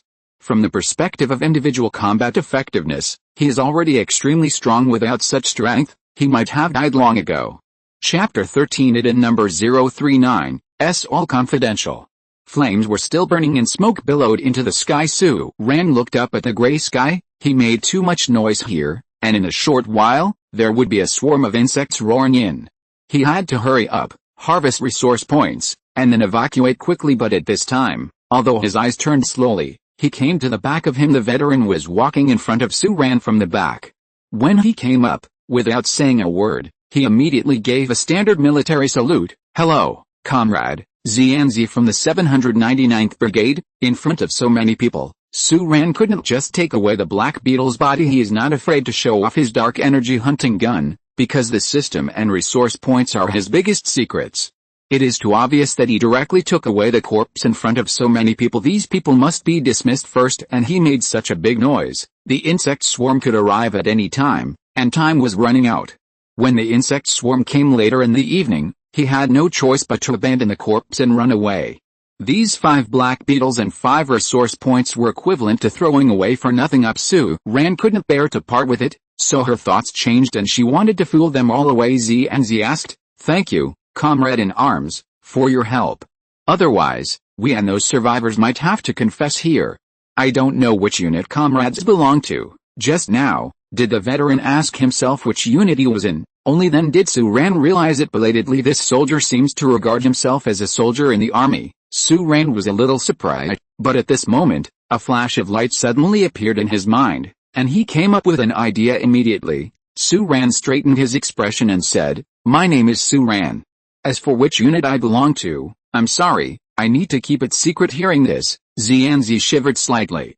He was born in the army, so of course he knew what the word secrecy meant. This Suran is probably a member of a secret army, and he is carrying out some secret mission. Thinking of this, Xianzi suddenly realized, and thought, no wonder he is so skillful, equipped with such strong equipment, and wearing casual clothes, so he is a comrade in the secret army. At that moment, Xianzi said, "I understand, it's nothing, I was abrupt."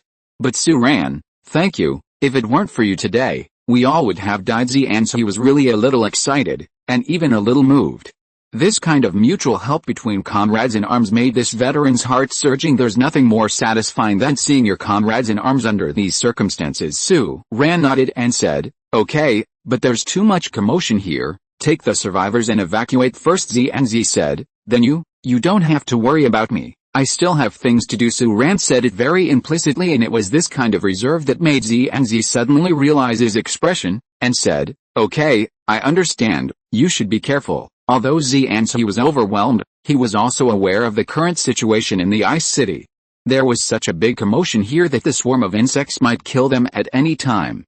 He immediately turned around and brought the other recruit and the survivor. Many survivors hurriedly retreated in the other direction from far away. He even shouted, "Take care." After walking far away, the young recruit asked, "Squad leader, who is that person?" Xianzi said firmly, "It belongs to army, but it is on a secret mission." The recruit soldier showed a sudden look, "So that's how it is." At the same moment, watching Xianzi and the others disappear at the far end of the street, Su ran also let out a slight breath. He is purely pushing a boat with the current. It's all about fooling around. Since Xianzi felt that he was also a member of the army, Su ran simply admitted it, flicked around, and used the secrecy regulations to deceive people. In this way, Su ran clearly didn't say anything useful, but still succeeded. Xianzi left very comfortably. Su ran clapped her hands, turned her head, and began to collect the black beetles in the field. 5 black beetles are the resource points of 5 units. Not only that, the supermarket had completely collapsed, but Su ran didn't let it go. It is impossible for his watch to lift the whole building up from the ground, and the income system can be recycled as resources, but the ruins of this kind of collapsed ruins can be recycled. The light on his watch flashed 7 or 8 times in a row. Before all the wreckage and ruins of this place were included in the system. The scale of such a small 2-story supermarket is not small. But these wreckages only provided Su ran with 6 units of resource points in total. However, this also satisfied Su ran. He didn't forget the black beetle on the street that he killed at the beginning. He ran forward to collect the black beetle's body, and then shifted positions non-stop. This time going out, Su ran can be regarded as a bumper harvest. Back and forth, he collected 15 resource points, plus his original resource points, and the number of resource points in his hand directly broke through the 20 mark, reaching the 23. The Nightingale aircraft of the system seems to be far away. Su ran left the small road, turned 2 streets away, and heard a loud noise that shook the sky. He saw a military infantry chariot rushing out of the alley in front of it, and then, the alley and building behind it were pierced by a black tide. Amidst a loud noise, it was a dense swarm of black beetles. There were hundreds of them, sweeping across the streets and alleys, piercing through the buildings, flooding up like a tide, gradually closing the distance to the infantry chariot in front. The machine guns on the infantry chariot fired wildly, but they were doing nothing. A black beetle rushed forward with a thunderous momentum, and knocked the entire infantry chariot to the ground with one end. Immediately afterwards, the black beetle behind it roaring upwards, the chariot was submerged in the black tide in one fell swoop. Black beetles are spreading through the streets, and in the back, in the direction from which the chariot came, the 7-story small building on the side of the road was collapsing with a loud noise, and the Jinshin mountain collapsed like a jade pillar. And in the billowing smoke and dust, a sharp howl sounded. A huge eyeless creature about tens of meters long, covered with dense black scales, with a tip like a drill bit slowly rising from the smoke and dust under the drill's head. There's a wide mouth with a width of 1 meter and a length of blood basin. The shark teeth inside are densely arranged, like shark teeth, and it raises its head to the sky and makes an earth-shattering roar that is the ground snake, another combat unit of the swarm. Through the underground passage dug by the burrower, they can drill out of the ground across the battlefield in a short time. Seeing this scene, Su ran was a little surprised. The appearance of the earth-moving snake here means that the huge earth digger is digging fortifications underground in the Ice City. However, Su ran remembers correctly that in the previous life, the earth digger dug underground, at least 3 or 4 days after the doomsday erupted. After now, 2 full days ahead of schedule. Chapter 14. You wear too little, change into thick clothes quickly. There was a heaven-shattering howling sound coming from the sky, and missiles trailed long trailing flames as they passed under the gloomy clouds. Su ran was running on the streets of the Dongcheng district of the Ice City. Bingcheng is falling into greater chaos at this moment. It was only 2:30 in the afternoon on June 27, On the second day after the apocalypse broke out, the swarms of insects had already begun to appear on a large scale in the urban area, which was seriously deviated from Su-Ran's memory. Su-Ran thought of many possibilities. This may be the so-called chance and randomness. Su-Ran remembered that she had read a popular science magazine a long time ago, which said that the so-called time travel and changing the future. Even if you go back to the past, the events and even the history may not be as the time traveler remembers. There are a lot of smallness and deviation, because everything in this world has its chance and randomness. Once again, some things, some situations, will change. This means that even if Su-Ran is a reborn person, he can only be prophetic at most, not omniscient. Although Su-Ran felt that this might be the normal development of the world's movement and event changes, and it was almost impossible to repeat everything that had been experienced without any change, but the current situation is undoubtedly unfavorable. Coming from the street just now, Su-Ran has seen more than one batch of insect swarms sweeping the street. This forced him to suspend his going out, and immediately turn back along the road, returning to his own community. Planning to deal with this new situation, and then make plans. He was alone, with a small target, and he chose a dark and remote location that he didn't dare to go. On the contrary, he didn't attract the attention of any large-scale insect swarms. He was only attacked by a slaughterer from the shadows. During the period Su-Ran had to backhand and taught that slaughterer how to be a man, but when he returned to the community, there was already panic in the community. Although there is no bug infestation in the community, there are sporadic slayers and black beetles wandering around like ghosts in the community. A new building behind the community even caught fire. The fire broke out on the 20th floor. I don't know how long it lasted. Time passed, thick smoke billowed, and the upper layers were almost engulfed by flames and thick smoke. Several slaughterers blocked the door of this building, and the residents inside ran out in panic because of the fire, and they were strangled on the spot by them inside the building. In front of the building, there were miserable cries. The residents there were completely trapped to death. If you stay in the building, you will be burned to death, and if you run out, you will be chopped into meat paste by the butcher. No matter what, it is a word of death, and the crying and howling are extremely tragic and shrill. Seeing this, Su-Ran didn't intend to help. He is not a saint, and like those before, he will definitely take action if he can help. Absolutely unambiguous, but in such a situation, even if he kills a few slayers at the door, he will kill all the black beetles and slayers in the entire community. All of them were attracted to him, and if he was alone, if he was really surrounded by a large number of monsters, he would definitely die. However, perhaps because of the burning residential building. The old building where Su-Ran's house was located no longer received the patronage of monsters, and was all attracted there. The corridor was still filled with the smell of blood. The people who crowded here before had all left, and they didn't know whether they had gone home or ran out. Su-Ran went upstairs all the way, but before he opened the door of his own house, the door opposite him opened. The beautiful coach came out from inside. The beautiful coach changed into a new set of clothes, a loca tights, outlining a perfect body line, with white flowers on her chest, and a bottomless career line. If there is no doomsday outbreak, she will be able to rely on this career line alone. It is also a promising stock with great potential at this time. Her attitude towards Su-Ran changed 180 degrees. When she saw Su-Ran before, she always had a look of disdain for a dead house. The disgust was almost all written on her face, and she felt that Su-Ran was a bully, and she had to say a few words to show her superiority when she opened her mouth filled. But today, when she saw Su-Ran, she not only opened the door and walked out, but also put on a charming smile when she saw Su-Ran. It's a pity that Su-Ran was very preoccupied at this time, and was planning how to deal with the next step, so she just opened the door without even looking at the beautiful coach. Seeing this, the beautiful coach's expression was somewhat embarrassed. She couldn't help coughing dryly, and said, "That? Su-Ran, the reason for this beautiful coach's change of attitude is actually very simple. Of course, it was because she had witnessed Su-Ran's domineering shooting of the Black Beetle before, and she finally realized that the person opposite her was a real ruthless person.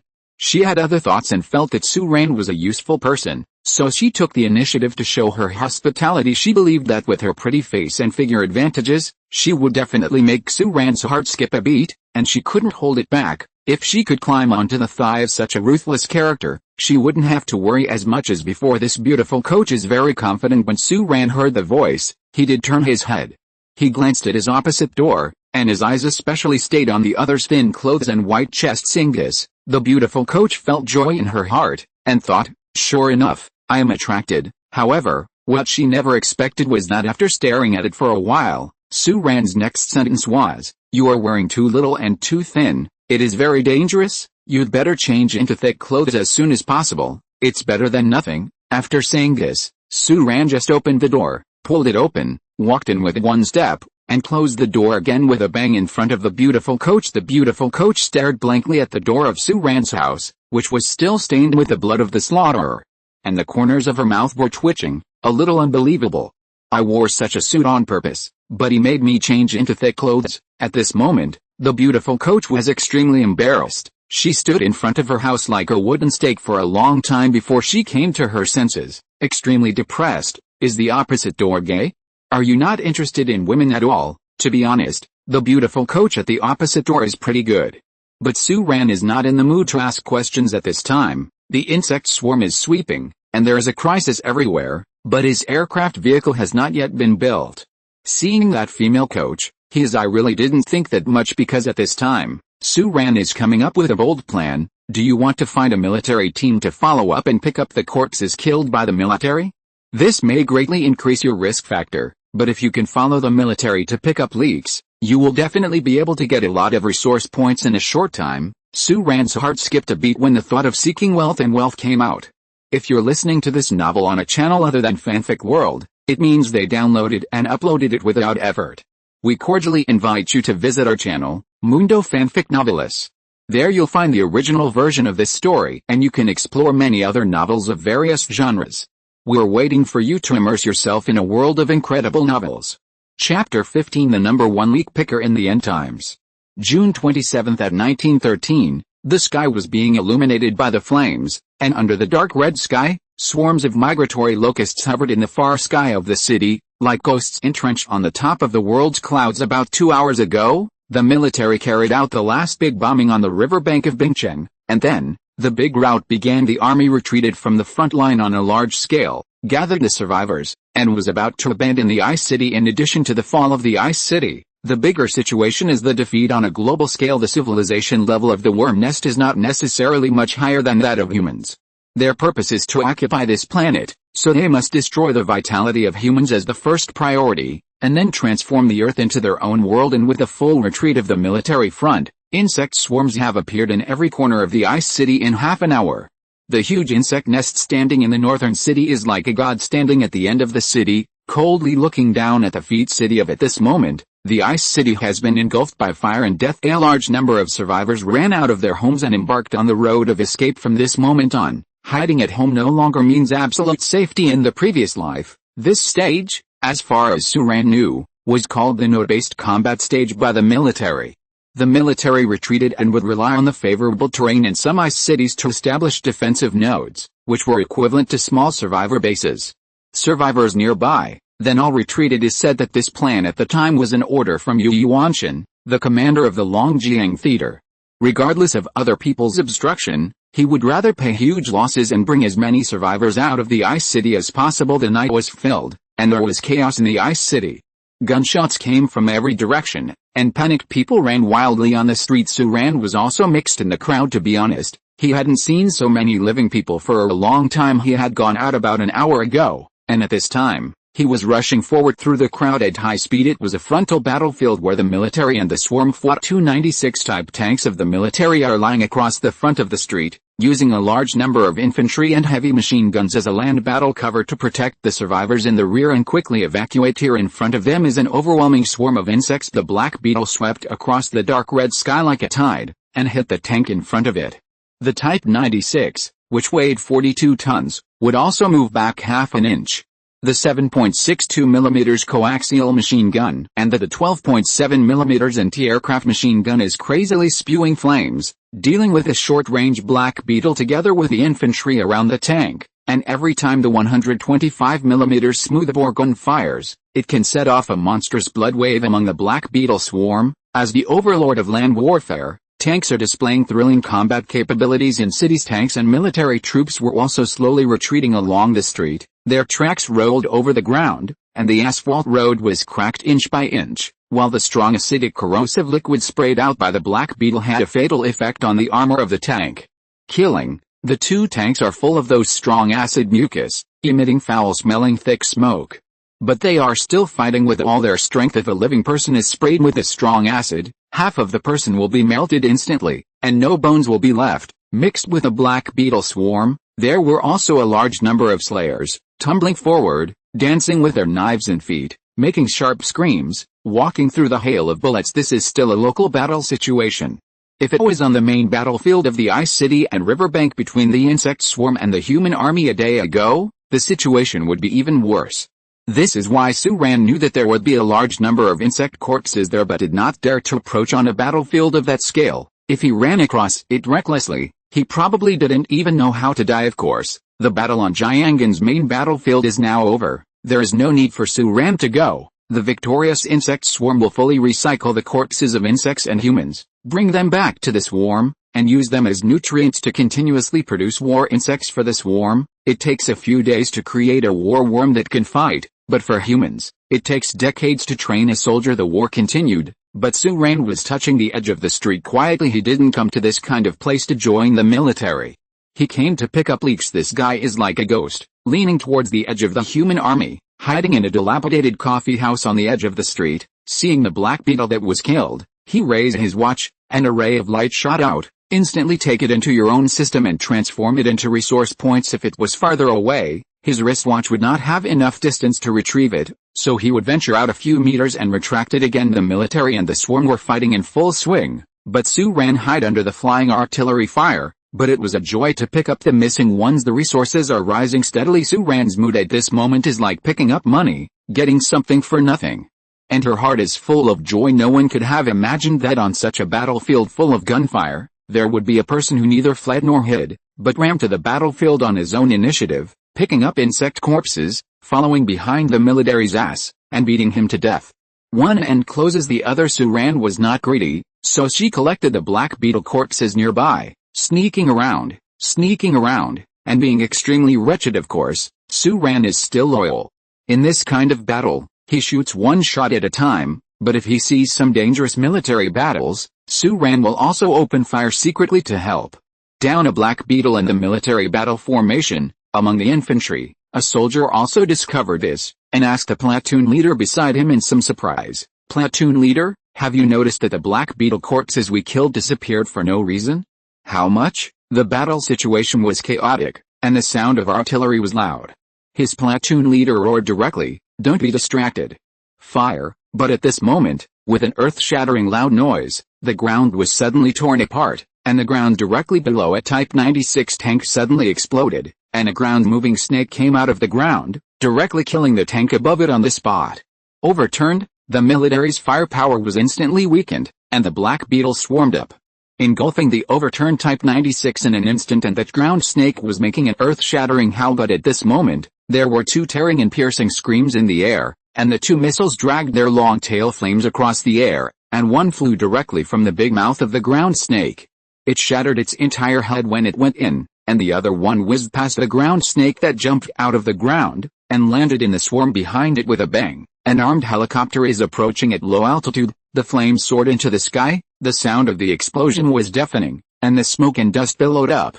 Both the swarm and the military briefly ceased fire and retreated, but what they didn't know was that at this moment, before the billowing smoke and dust, there was a wretched figure rushing out from the corner, running around in the billowing smoke and dust explosion. When the smoke and dust cleared, the military personnel were stunned for a while, because in the short time covered by the smoke and dust, more than half of the black beetle corpses on the ground were missing, and the huge ground snake whose head was blown to pieces just now simply disappeared. The platoon leader was stunned, and said, "When did our missiles become so powerful? After 2 rounds, there will be nothing left to evaporate the worms? Who can explain to me why he bought Grandma Wangbazi one time, but at this time, Suran, who had made a lot of money, once again hid wretchedly, unable to shrink back if there is a leak? I will pick it up, and after picking it up, I will run away. Who am I, the #1 leaker king in the last days?" Chapter 16 Awakened. This group of soldiers was frightened for a while. They couldn't figure out why there were so many insect corpses that were densely scattered in the street just now. Since the arrival of the insect nest, there have been many weird things and weird creatures on the earth. Seeing this scene, everyone couldn't help but feel terrified. But at this time, the black beetles came flooding in again, and the supporting armed helicopters were flying at low altitude. and the machine guns unleashed their firepower frantically. Almost all the survivors on the street had almost run away, and the military began to retreat in an all-round way. In the current situation in the Ice City, there is no concept of gain or loss. Preserving strength, gathering the army, establishing the Doomsday Node first, and evacuating survivors out of the city are the most important military plans at present. Therefore, the survivors began to retreat, and this group of troops also began to retreat in full at this time. Su-Ran also quietly withdrew at this moment. His mouth was grinning almost to the bottom of his ears. In just over an hour, he collected a total of 65 resource points, and the snake alone was worth 5 resource points, including the 23 resource points that Su-Ran originally had. The number of resource points in his hands now has reached an astonishing number of 88. The system's dual form Nightingale aircraft is almost in sight. It's cool to pick up leaks for a while, and it's cool to pick up leaks all the time. However, the swarm of Black Beetles in this direction is gathering on a large scale, and soon the buildings on both sides will be filled with Black Beetles, and there will be no place to hide. Su-Ran can only choose to retreat. He retreated quietly from here, and just walked out of a street, and then encountered a group of military troops fighting fiercely. The scale of this group is larger than that of the previous batch, and they exchanged fire on the main road of the most important crossroad in the eastern urban area. Half of the viaduct even collapsed and fell to the ground. The military guarded an exit road at an east intersection and was slowly retreating.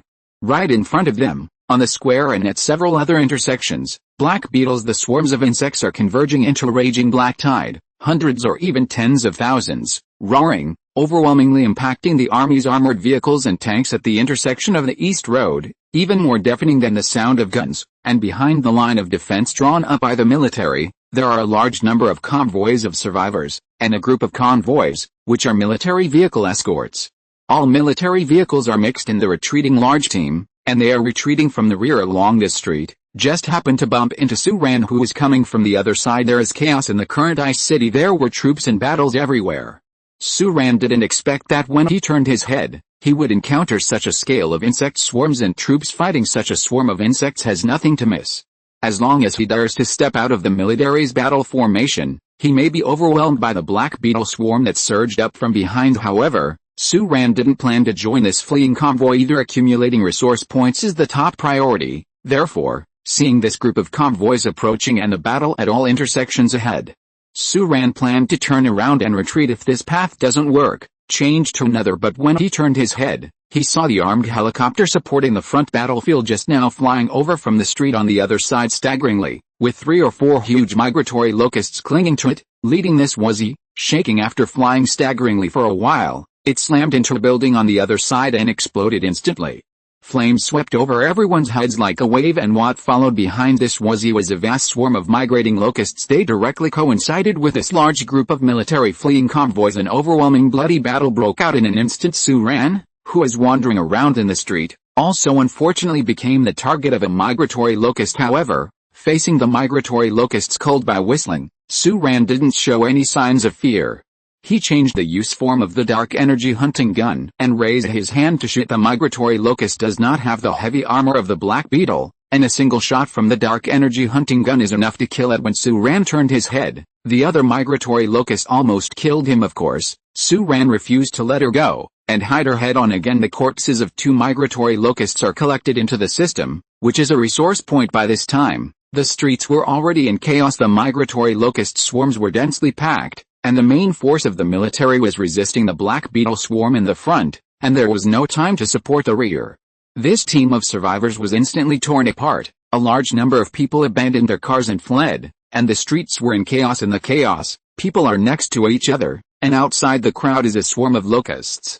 If Su-Ran leaves the crowd at this time, he will be a living target for the densely packed locusts, and he can only run among the chaotic crowd. Regarding the current situation, Su-Ran was still a little depressed. If it was a small group of Black Beetles or migratory locusts, he would be able to retreat completely, but he didn't expect that he would bump into such a big scene when he turned his head, and now he was also surrounded by the crowd and fled chaotically, unable to control himself. There was chaos. Su-Ran couldn't help thinking, could it be that he picked up too many mistakes and lost his character? Although I thought about it, Su-Ran was not idle along the way. Locust swarms came and many died. Su-Ran followed and collected the locust corpses secretly. Keep the 2 correct, Never forget to accumulate resource points. Corpses everywhere, they are all resource points. If you don't pick them up, don't pick them up. Smoke, flames, and screams resounded throughout. Faced with the migratory locusts attacking from mid-air, people were retreating to the buildings on both sides. Su-Ran was also trapped in the torrent of escape, and rushed into a hot pot restaurant behind with a group of panicked people. After all, although there were many corpses of migratory locusts outside, the swarm of migratory locusts was even larger. Without the cover of other survivors and the military, the swarm of migratory locusts roared down, and it was impossible for Su-Ran to retreat completely at this time. After being safe, Su-Ran turned her head, only to see a human being on the street becoming the focus of the audience. It was a young man who got off the military vehicle. And he was also retreating, but above his hands, there were raging flames burning, and as he pushed out, the flames rolled out like flame waves. Seeing this scene, Su-Ran's pupils shrank for a while. That's an awakened one. The arrival of the alien swarm not only brought destruction, but also brought the original virus of the Zerg world. This virus is useless to the vast majority of people.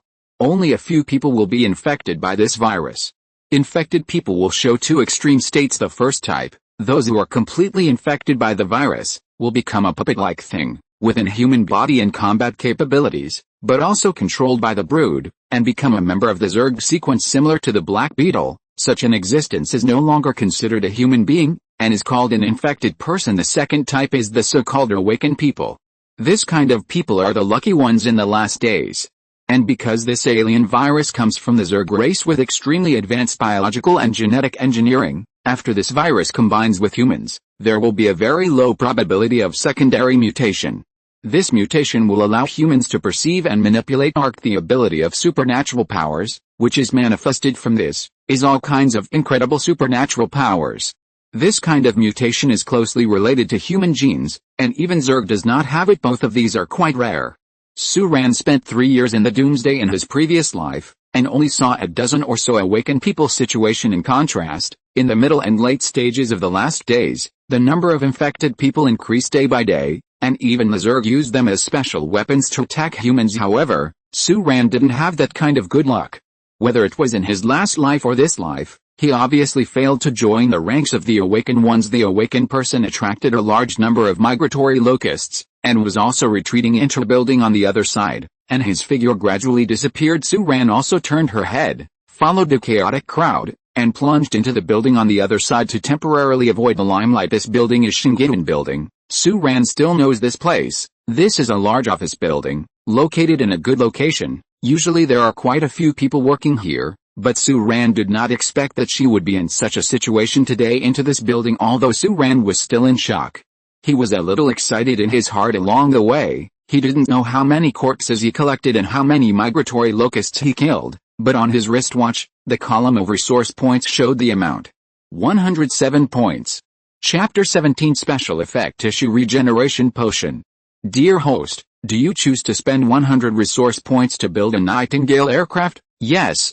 Nightingale aircraft has entered the manufacturing sequence. Estimated manufacturing completion time: 5 hours. In Shingiwan building, Su-Ran was sitting in a corner, quietly giving the system the order to manufacture the Nightingale aircraft. 100 resource points are deducted instantly. Su-Ran's resource point, which has just gotten rich, should be cautious again by 7 points, but Su-Ran didn't stop planning. He searched the system manufacturing list and soon found another thing on it. Item: Special Effect Tissue Regeneration Potion. Description: this item can heal non-bone damage in a short time, promote cell proliferation, scar formation, and epidermis and other tissue regeneration processes. Cost: 5 resource points. Su-Ran has long been envious of this thing in such an apocalyptic situation. Once injured, the consequences are often devastating. Those monsters will not give you time to heal your wounds.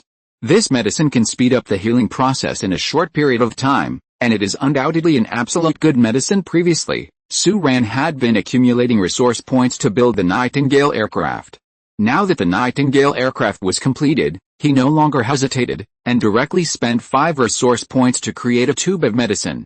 Special Tissue Regeneration Medicine has entered the production sequence. Estimated manufacturing completion time: 10 minutes. Su-Ran's system was just starting to operate, but in Shingiwan building, everyone looked listless. They are currently located in the office area of a certain unit on the 7th floor of Shingiwan building.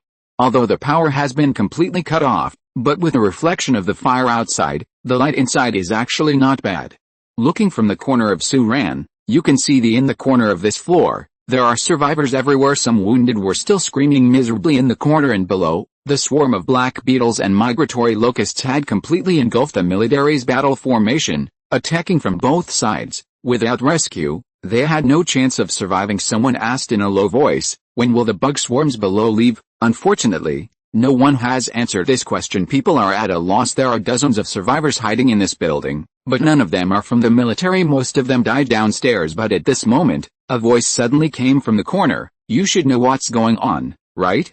Aren't you going to say something?" In the shadows, a burly and strong man stood up and picked up a woman in the corner over there. The woman was dressed as a researcher. Half of her face was illuminated by the firelight outside the window. Her face was a little pale. She didn't wear makeup, but she looked pretty, but her eyes were calm. She was pulled up from the ground by the man. He didn't panic, but said, "I advise you to calm down, calm down.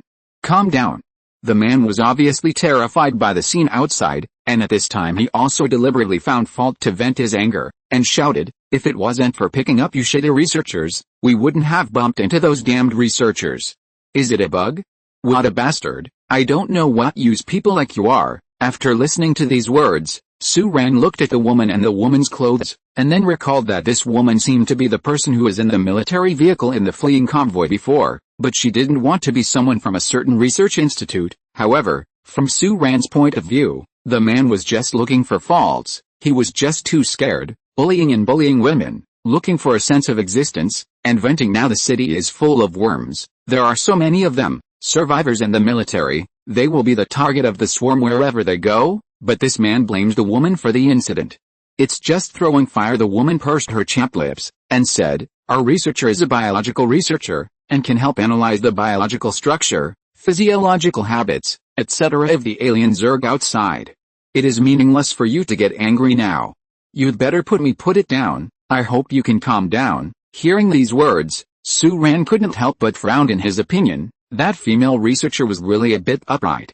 The man asked what's the use of people like you. Was obviously out of anger, and she actually answered solemnly, "Isn't this adding fuel to the fire? Female scientists are just as upright." As for these words, the man just snorted coldly.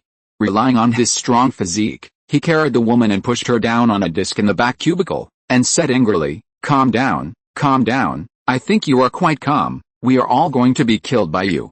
Are you a researcher of the country? Still researching alien bugs? Without the army to protect you, you are shit. I will pick you up here. You throw it down to feed the bugs." Believe it or not, this sentence attracted the attention of many people.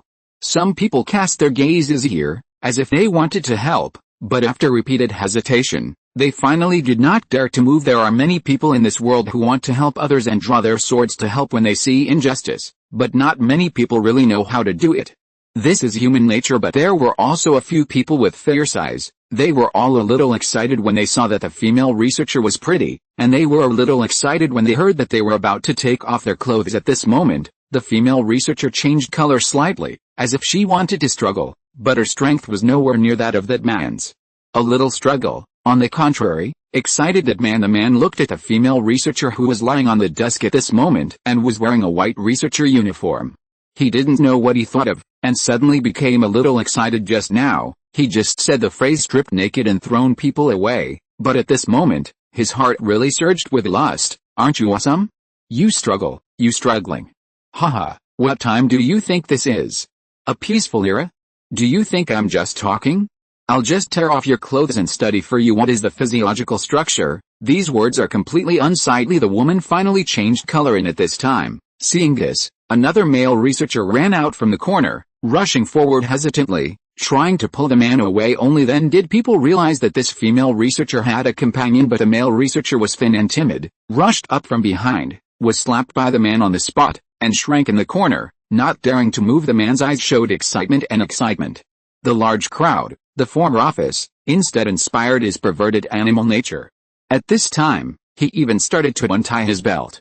Chapter 18. The Upright Female Researcher. The female researcher is also a character. At this time, she saw that the man was about to speak to her. She didn't even yell, she just struggled desperately, but her eyes were very fierce. However, at this moment, There was a voice like accosting on the street, suddenly sounded from behind the violent man, with a hint of provocation. Hey, the man was in high spirits. When he was interrupted by someone, he immediately roared angrily and turned his head. You want to stand out again, don't you? However, he turned his head and saw the situation behind clearly. And the expression on his face changed because the first thing he saw was a black muzzle pointing at him. A Type 92 pistol was almost in front of him. It was Suran who held the gun. He spent 1 unit's resource points to build a Type 92 and the corresponding ammunition. That's not for killing Zerg, it's for preventing people. The gun came out, and almost everyone in the field fell into silence. The burly violent man, looking at the gun and Suran holding the gun with a blank face, couldn't help but swallowed a mouthful of spit, pretended to be calm, and hissed, "Are you pointing a gun at me? Is this a real gun?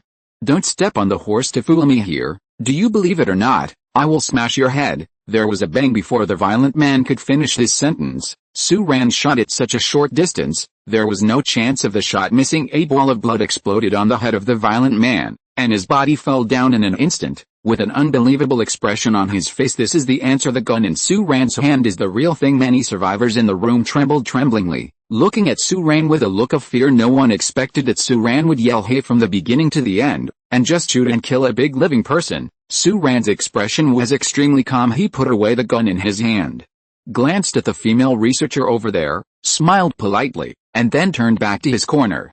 The survivors on both sides saw him approaching, and without exception, offered him get out of the way. No one even dares to take the initiative to look into Suran's eyes, whether it was those who wanted to do violence with that man just now, or those who wanted to help. They all showed fear of Suran at this time. People who kill people are often more feared by the perpetrator. Suran has lived in the apocalypse for 3 years. He has never been a soft-hearted person. He has seen that kind of person a lot. He dares to do whatever he wants with his muscles. He doesn't know how many people will be killed tomorrow.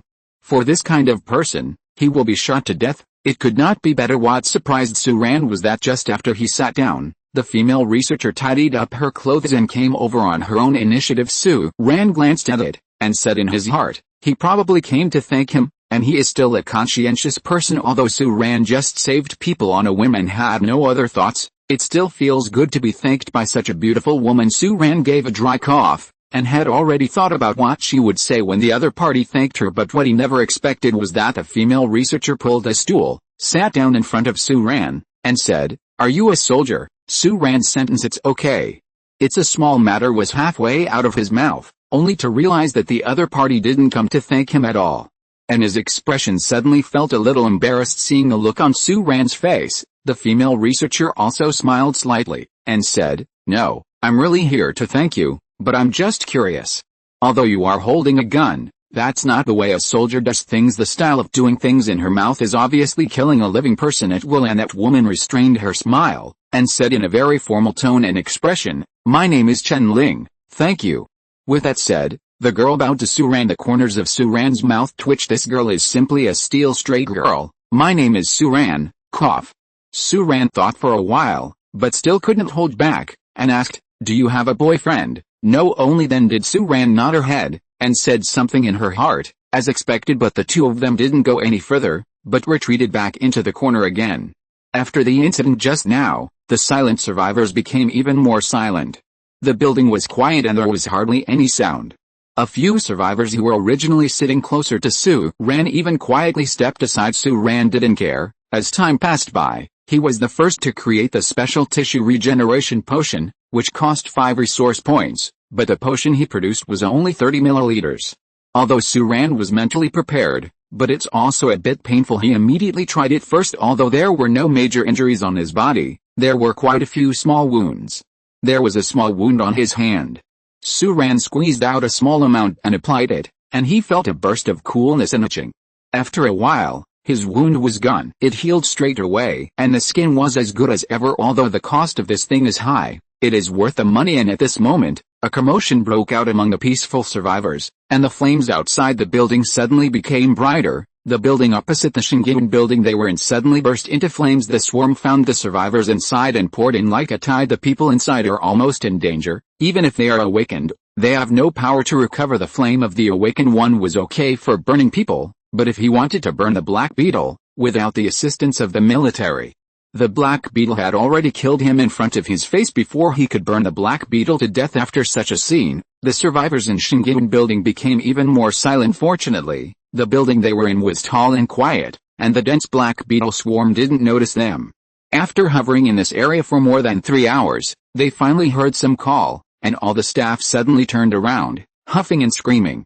All withdrew at this time. The many survivors on the Shingiwan building let out a long sigh of relief seeing the worms retreating. Su-ran stood up immediately and went downstairs. The retreating Black Beetle swarm took most of the corpses on the street. Those Zerg and human corpses are also nutrients and resources for the Zerg, and of course they will be recycled at this time. There were still about 2 hours before the completion of the Nightingale aircraft, so Su-ran decided to find another place to hide for a while. It happened that he hadn't eaten for half a day, so it might be a good choice to find a place to eat. But after only 2 steps, Su-ran turned her head vigilantly and saw the researcher named Chen Ling following behind her cautiously. Su-ran realized that all the soldiers here were dead. She didn't know what to do, and she was embarrassed to lick her face and wanted to follow Su-ran, so she could only follow Su-ran cautiously. Chapter 19 Nightingale Aircraft. Su-ran walked in front. Chen Ling's Yang followed closely. After what happened above, she didn't dare to follow the other survivors, and she didn't want to go with her colleague, and she didn't dare to go by herself, so she could only follow behind Su-ran. Chen Ling is self-aware. She is a scientific researcher herself, and she is good at research and development, but in this apocalyptic environment, she is a big burden. Why should people take her with them? Therefore, she was also embarrassed to come up and tell Su-ran that she wanted the other party to take her, so she had to follow from a distance. Fortunately, this area has only been swept away by insect swarms, and it is barely considered a safe area, and there is almost no danger at the very beginning. She saw Su-ran walking around in the streets and alleys. The direction she walked seemed to be near the gunshots, and she thought that Su-ran was going to find the military, but soon Chen Ling realized that he was completely overthinking. Su-ran walked for a long time, and finally plunged into a hot pot restaurant called Authentic Palace Hot Pot Instant Pot. Looking at this scene, Chen Ling's eyes straightened. Chen Ling hesitated for a moment, then walked in. This is a small shop. The shop is not big, but it seems that it has not been attacked, except that the glass has been shattered. Everything inside is still in good condition. The light is slightly dim, and it is empty. Su-ran came in earlier, and when Chen Ling walked in, the guy had already brought out a big pot from the back kitchen. The corner of Chen Ling's mouth twitched, and he asked, "Well, Su, what are you doing?" Su-ran glanced at her, smiled slightly, and said, "Eat hot pot. Come and sit down. Let me tell you, I always come to this restaurant. It's so delicious. It's been years. I just want this one." As soon as the words came out of her mouth, Su-ran realized that she seemed to have said the wrong thing. How many days did it take for the end of the world to erupt? How come it's been a few years? Fortunately, Chen Ling didn't care. She was just shocked at the moment.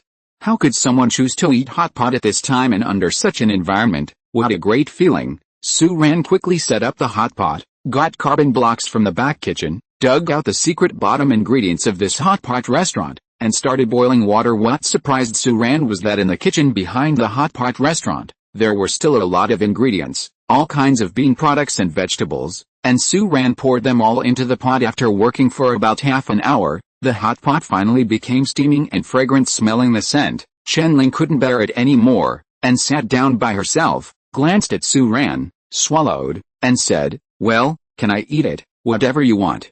Su-ran was very generous anyway. He didn't spend a penny for this homemade hot pot meal. Su-ran also twitched her index finger, and the two of them sat in the empty hot pot restaurant and started eating. It's been a long time since Su-ran had eaten a serious hot pot. As an ordinary person in his previous life, he lived in an extremely embarrassing situation.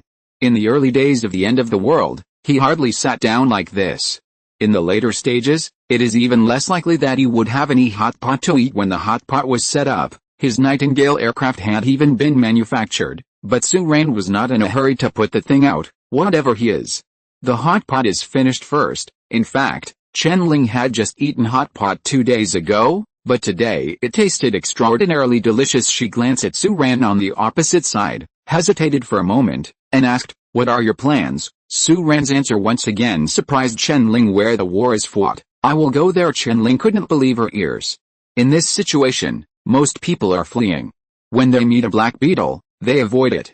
This guy wants to find it by himself. Chen Ling couldn't help opening her mouth wide. "Some stare," Su-ran said, You can follow me if you want.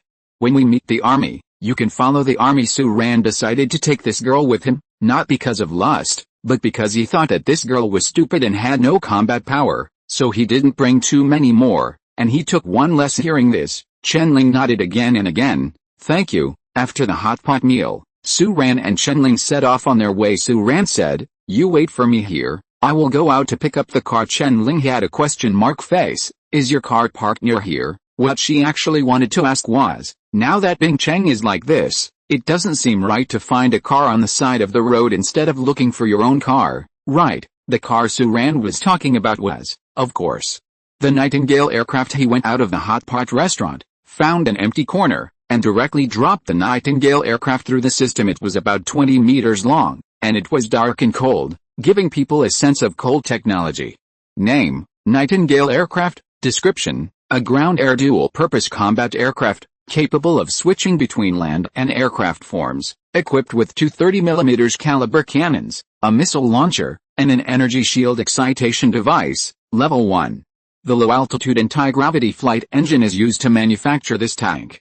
By default, 1,000 rounds of 30mm caliber ammunition are produced, and one Firebird missile is adapted. Seeing this thing lying in front of her, Su-ran couldn't help but take a deep breath, her eyes sparkling. Man who doesn't love airplanes and cannons? With such an aircraft in front of him, Su-ran's palms were itchy. However, now is not the time to act recklessly. He directly sits in the aircraft. He has already read the instructions for using the Nightingale aircraft given by the system in detail, so that one day, this thing can be used for himself immediately after it is built. Used. Therefore, even though it was the first time for Su-ran to board the Nightingale aircraft, he was familiar with the road. He switched the mode first, switching it from the state of the aircraft to the less noticeable landform. The entire aircraft completed the transformation in a series of metal sounds like a transformer, from a dark aircraft to an off-road vehicle similar to that of a Land Rover, except that this car is bigger than a Land Rover. After a circle, it is mighty and domineering. The surface of the car is extremely smooth, and the black paint surface is coldly refracting light. In land mode, the Nightingale aircraft only has the ability to shield, and the machine guns and missile launchers are in a retracted state where they cannot be used at that moment. Su-ran drove the car back to the door of the hot pot restaurant, and greeted Chen-ling, who had been waiting for a long time to get into the car. Looking at this large off-road vehicle that seemed to have just been proposed, Chen-ling was extremely surprised. It's been almost 3 days since the apocalypse broke out, and the whole city fell. Where did Su-ran drive such a clean and brand new car? Looking at Su-ran sitting in the car, Chen-ling felt that this person not only had an eclectic style of behavior, but also seemed to be a little mysterious. Who is this person? Chapter 20. I have a showdown. Swarms of migratory locusts flitted across the sky like dark clouds. There are thousands of people densely packed, and the dense flapping of wings makes people's scalp numb. Now Su-ran's location has completely deviated from the location of the community where she lives. However, since the Nightingale aircraft was built, he didn't plan to go back. It wasn't a place the military was planning to keep, so there was no point in staying there any longer. I don't know what happened to the beautiful coach at the door. Su-ran's oversized Land Rover was rumbling across the ground, chatting awkwardly with Chen-ling the whole time. Chen-ling belongs to the kind who is not very good at chatting.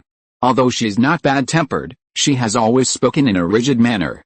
As an academic researcher, she will be very rigorous, but as a chat friend, she is the kind who can often put talk to dead people. Therefore, the two of them drove for a few kilometers along the way, which was spent in awkward chats and haha laughter. Fortunately, this awkward chat will soon have to end. They were being followed by a Black Beetle. The Black Beetle was originally dormant in the shadow of the street, but the moment Su-ran's car drove over, it rushed out of the shadow like lightning, and a mouthful of strong acidic mucus spit out from its mouth in an instant. Chen-ling immediately screamed. Su-ran's reaction was extremely fast. She slammed the steering wheel at the first moment, abruptly giving way to the mouthful of mucus. The strong acid mucus hit the street lamp pole behind, and the street lamp was melted directly in the middle, and fell down directly on the other side. The Black Beetle rushed up like a mad bull. The blades and feet of its forelimbs were flying. It was extremely terrifying. Chen-ling changed her color.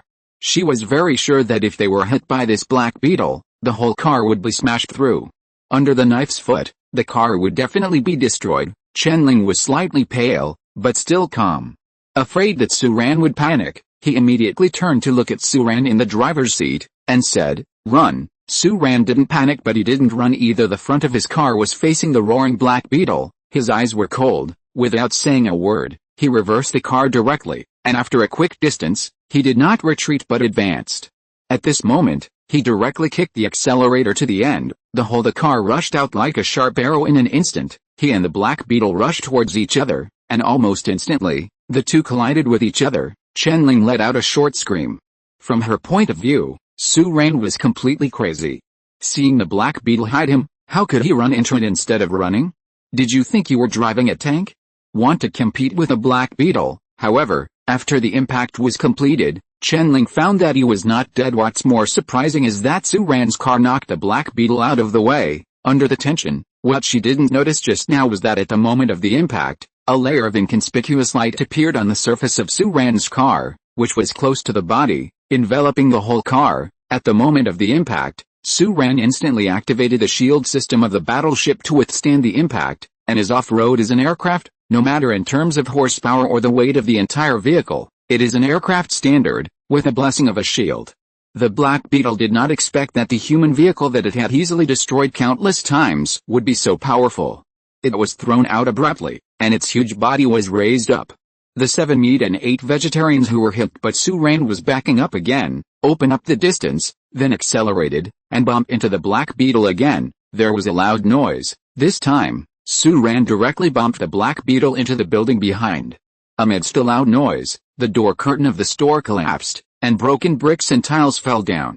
Come on, the Black Beetle was bumped by Su-Ran again before it could stabilize its body. This time the whole body turned over. The saber legs and jointed limbs frantically waved, trying to turn over, and Chen-Ling watched this scene, experienced these two collisions, and felt that her heart was about to jump out of her throat. Is this a joke? The person next to him collided with a Black Beetle, knocking the Black Beetle to the ground. Everyone has seen how powerful the Black Beetle is. Who would dare to confront the Black Beetle face to face? At this time, Su-Ran was reversing the car again, but this time, he didn't hit it again. Instead, he opened the door, took out his dark energy hunting gun from the watch, and got out of the car directly. Chen-Ling only felt that his eyes were dazzled, and Su-Ran had an extra spear in his hand. Where did he pull out the gun? At this time, Su-Ran had already come to a position more than 10 meters away from the Black Beetle. Step by step, skillfully set up the dark energy hunting gun, took a second to aim, and then suddenly fired with a buzzing sound. The Black Beetle's carcass exploded instantly, and thick corrosive blood splattered wildly. Looking at this scene, Chen-Ling was a little dumbfounded because Su-Ran's movements are too natural and flowing. When most people encounter a Black Beetle, they basically turn around and run away, but this guy not only didn't run away, but knocked over the Black Beetle twice. It's fine if he knocked over, this is not over. He just jumped out of the car to make up the knife, and shot the Black Beetle directly in the head.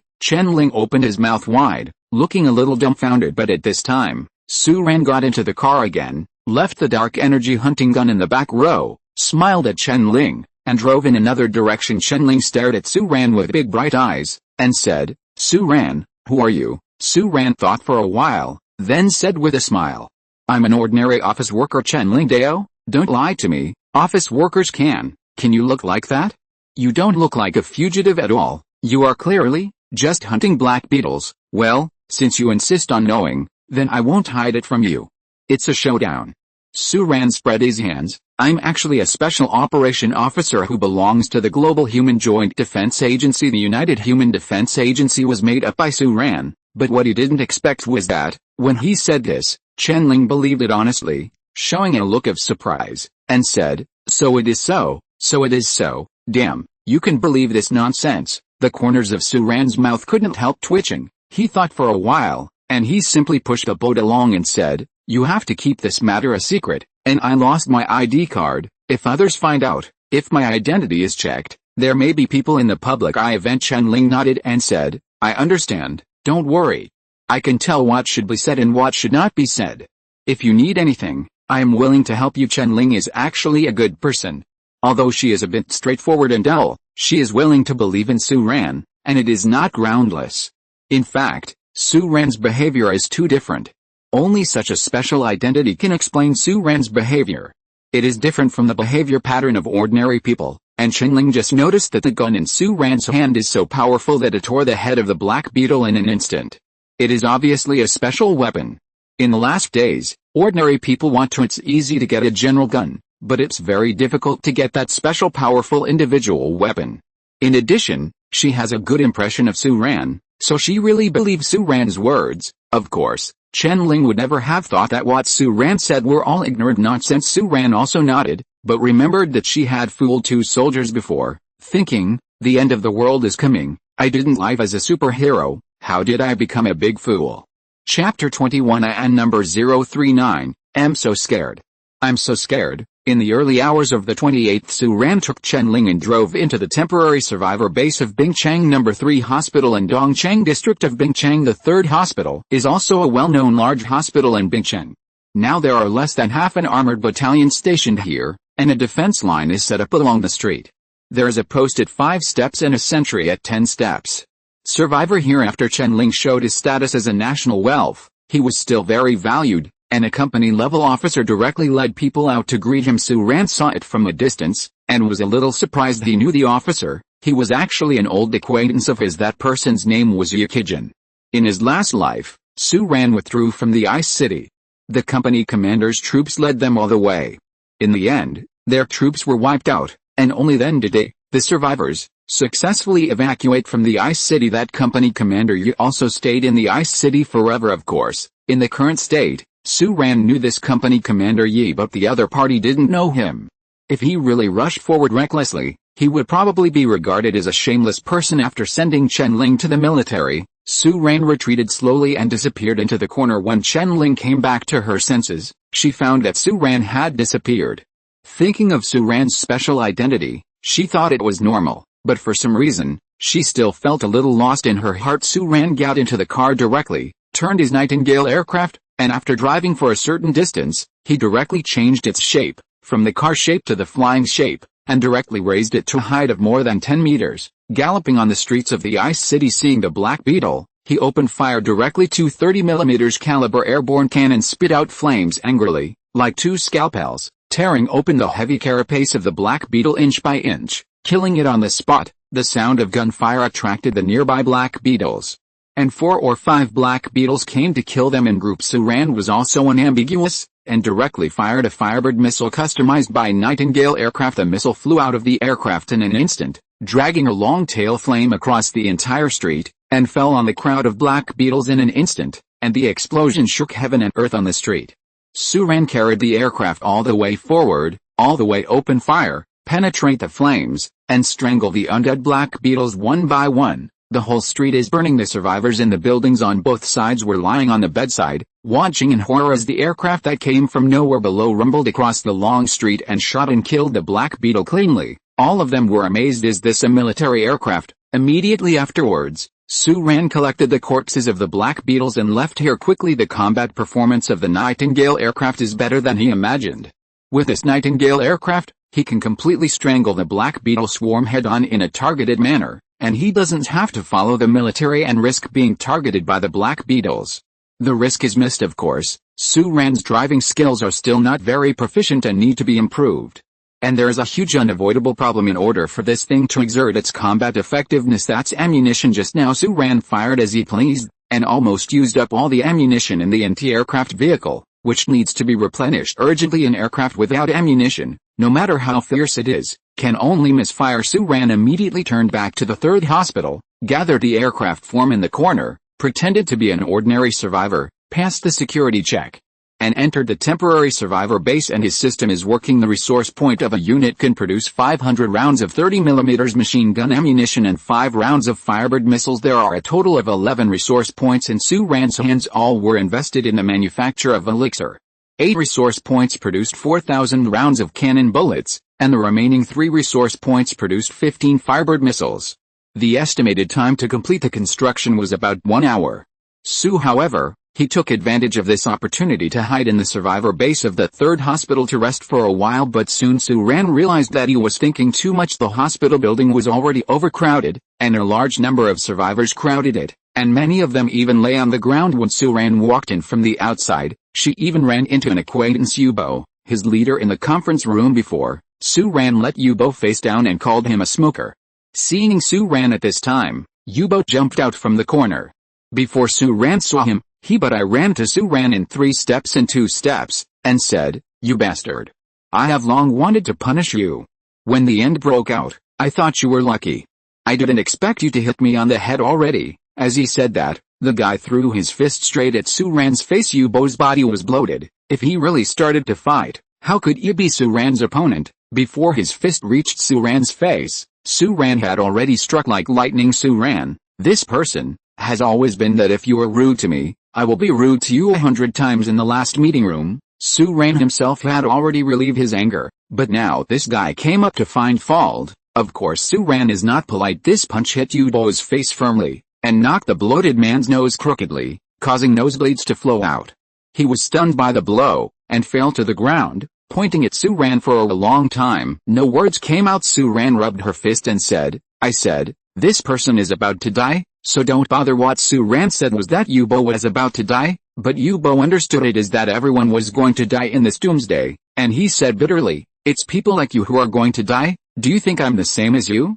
If you get to that position in the company, there are plenty of people on it." Su-Ran believed in this point. It didn't matter. Yubo couldn't take the position of leader of the company, but Su-Ran was a little suspicious, since this guy was covered by someone. Didn't he also die in the last life?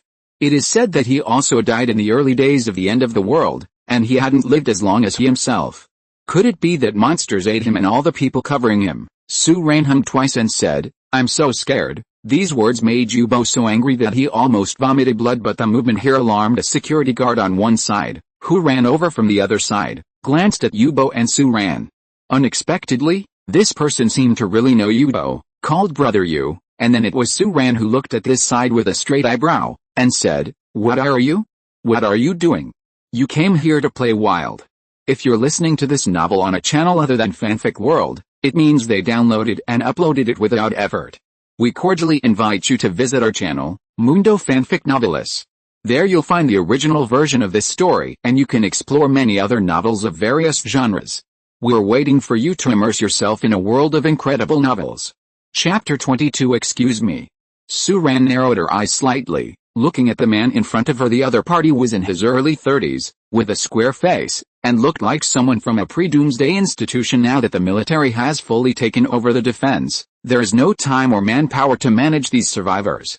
The personnel currently managing these 3 hospitals are basically people from pre-doomsday agencies or state-owned enterprises, drawn out to take charge. Seeing someone backing him up, Yubo's face immediately became arrogant again. "What's the matter, Su-Ran? Aren't you arrogant? Why don't you talk now? Brother Liu, it's him, he hits people." Yubo really has some contacts. Their previous company was considered a big company in Bingcheng. As a small leader inside, Yubo still has a lot of connections in the high-level circle of Bingcheng. The staff member named Liu next to Yubo looked at him and said, "Sir, I suspect that you have a tendency to violence.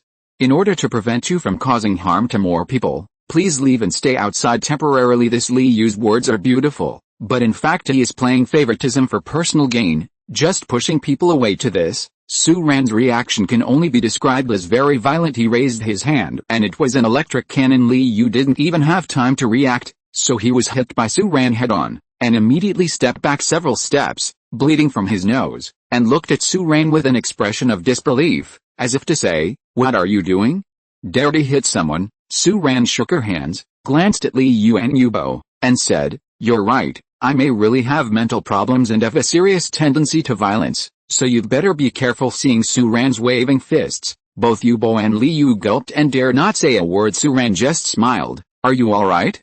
I'm going now." Saying that, after beating someone, this guy walked away with a sting. "Are you kidding? What era is it? You want to use relationship and power to suppress me? Give you a punch to wake you up." Liu watched Su-Ran's back go away, and his eyes showed a sinister look, and said, "Old you, look, this man dares to touch me. I will find someone to take his legs off in a while."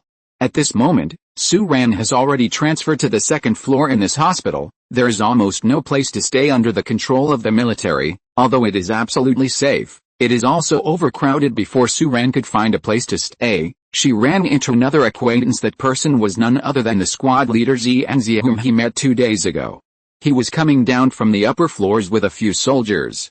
He saw Su-Ran wandering in the corridor at a glance, and ran over directly. "Su comrade." Su-Ran turned her head, and the two of them met each other. Then Zia laughed. "It's really you. What a coincidence, I thought it was a mess, and there was no chance of seeing each other after we parted last time. I didn't expect to see you again. Su-Ran was also a little surprised, and said, aren't the troops here the armored battalion of the 793rd Brigade?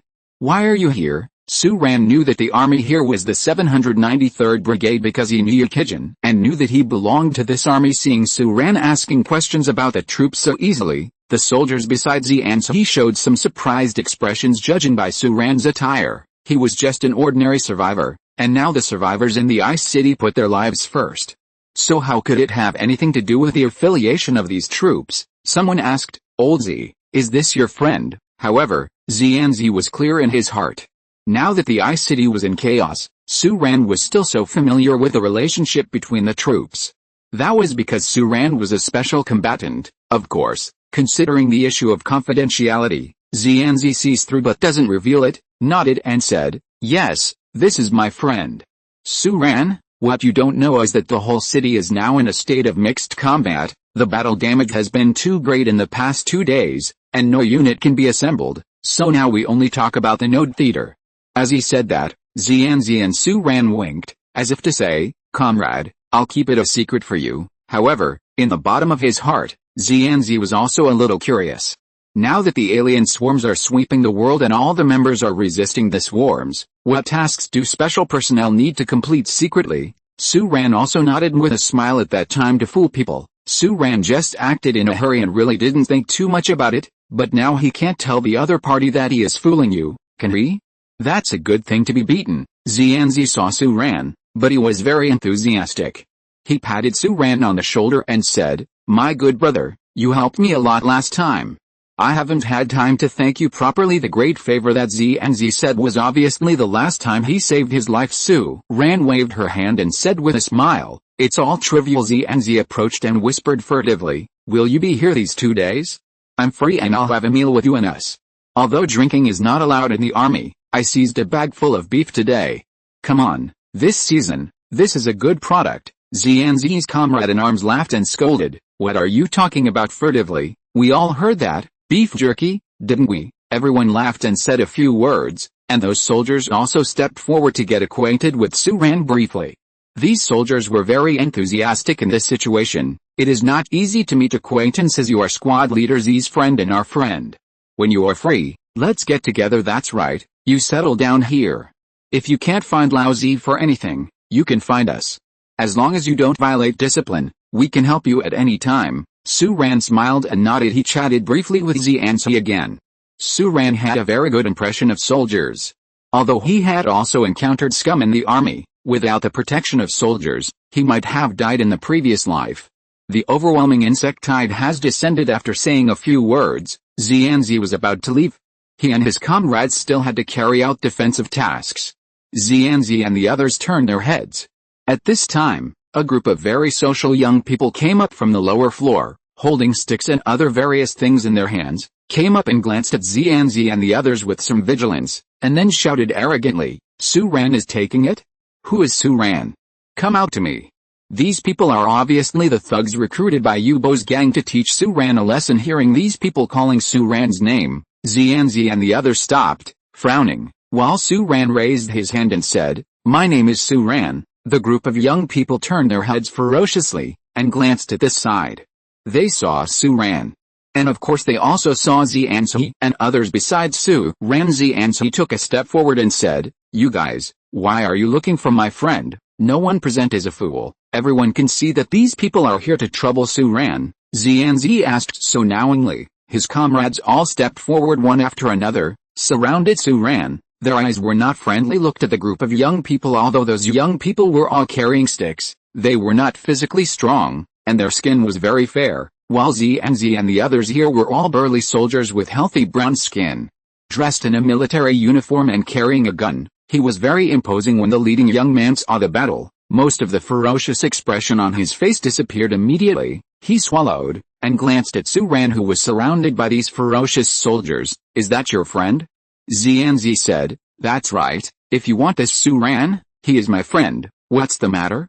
What can you do with him? Seeing this, the young man broke into cold sweat. When you came to them before, didn't you mean to bully an ordinary survivor? How come there are a bunch of soldiers here? In the current situation, the sky and the earth are not big enough to carry guns. Who dares to fight against the soldiers here? However, the young man's mind was also turning quickly, his eyes rolled around, and he changed into a smiling face as if changing his face, and said, "Your name is Suran." "No, what we are looking for is not you, Suran, this big brother. At the same time, what we are looking for, is not this Suran." "Wrong. It's nothing, wrong person." Excuse me, Xianzi frowned, and said, "You guys, you can't find any Suran. This is the temporary survivor base of the 3rd Hospital, a military protection area, and it is now a military emergency. I see who dares to do anything wrong." Chapter 23 Growth. This group of fault finders came aggressively and left in a hurry. Among this group of people, the young man at the head immediately reported the situation to Yubo and Li Yu, and said, "Brother Li, you asked me to deal with that Suran, are you hurting me? Then he is a person with a military background. You let our brothers fight with gunmen at this time, is that trying to kill me?" Li Yu was startled when he heard this, and he calmed down the young man's excitement for a while. He glanced at Yubo and said, "Old Yu, you didn't say that the one named Suran was just an ordinary asshole. Is it a small employee? Why do you have a military background?" Yubo was also surprised. Yubo asked himself that he knew Suran well. After all, Suran had worked under him for so many years. He knew very well that Suran was just an ordinary person with no money and power.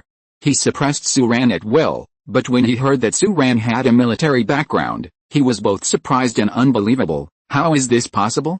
Military background, this is impossible. What kind of military background can he have? Li Yu glanced at Yubo suspiciously, and said, "Forget it, let's forget about it. I don't believe what you said, Lao Yu. Maybe that brat named Suran just knows a few soldiers. That's all, but let's just leave it at that. I was punched, and I felt uncomfortable and aggrieved, so I can understand your feelings, but this matter can't be further stabbed. It's not worth it, let alone committing it. Do you understand?" Li Yu had talked all the way to this point, so Yubo could only nod his head. "I understand, I will endure this punch." Li Yu patted Yubo on the shoulder and said, "Now it's not like the end of the day. The old social system has changed overnight. Let's be kind to others." Yubo's face was twisted, but he could only nod his head at this time. Suran also found his place to stay in the number 3 hospital in Bingchang. It was an inpatient ward on the 11th floor. There were 7 or 8 people living in a room for 2 people. Suran took out 2 boxes of mineral water from her watch and walked in directly. Seeing a stranger like Suran barge in, all the people in the room showed unkind expressions, and several burly men stood up suddenly. "What are you doing? Go away, this room is already full, don't come in here." Regarding this, Suran just smiled slightly, put the 2 boxes of mineral water on the ground, took out the 5 sword feet that had been cut from the slaughterer before, and inserted one by one into the wall behind with her back, and then he took out his 9-2 form from his waist, and opened his mouth in front of a room full of people, and then he said with a smile, "I'm sorry, everyone, I just arrived here, and I think your room is nice. I hope you big brothers can move to nest, and these 2 boxes of mineral water can be regarded as my thanks." The people in the room looked at the gun in Suran's hand, but their eyes were almost fixed on the 5 dagger-like legs. Everyone has seen the slayers, and of course they know who those things belong to be honest, although the gun is very intimidating. This is the 3rd hospital protected by the military. They don't believe that Suran dared to shoot, but the butcher's knife foot is different. That means that this person may have killed a slayer by himself, and without a gun. He can also release the people in their house. Several people in the room looked at each other a few times before taking another breath. "Brother, be polite, you live. Suran just smiled again, and said, "Then I would like to thank you all first, but I would also like to ask a few elder brothers to live closer to me, and help me warn others. There are already people in this room, of course. What is the advantage of the younger brother? And I will not forget the big brothers, no problem, it is good, that's it." Suran kept calling himself the younger brother, but in the eyes of the people in this room, Suran was the big brother, so all the people in this room withdrew in a mess and settled in the corridor outside. In fact, Suran can find a place to stay in other places in the city. He chose the overcrowded number 3 hospital. In fact, he still took a fancy to the protection of the military. Suran is also human, he also needs to rest, and he can't guarantee 100% security. He chose this place to create a safe rest environment for himself. Only when you have rested can you fight in the long run. Su Ran temporarily settled down here, slept for a few hours before getting up again, with sufficient ammunition, and went out to hunt black beetles. When going downstairs, Su Ran also saw a few people who looked like believers, gathering a large group of people in the corner, and preaching some teachings that is the Holy Inquisition rising after the end of the world. Su Ran doesn't know much about this Holy Inquisition. She only knows that it is a mysterious organization that emerged overnight after the end of the world. It should be a local church, but it has an astonishingly global scale and influence. Know exactly how it's done, but Su Ran didn't have time to study the origin of religion at this time.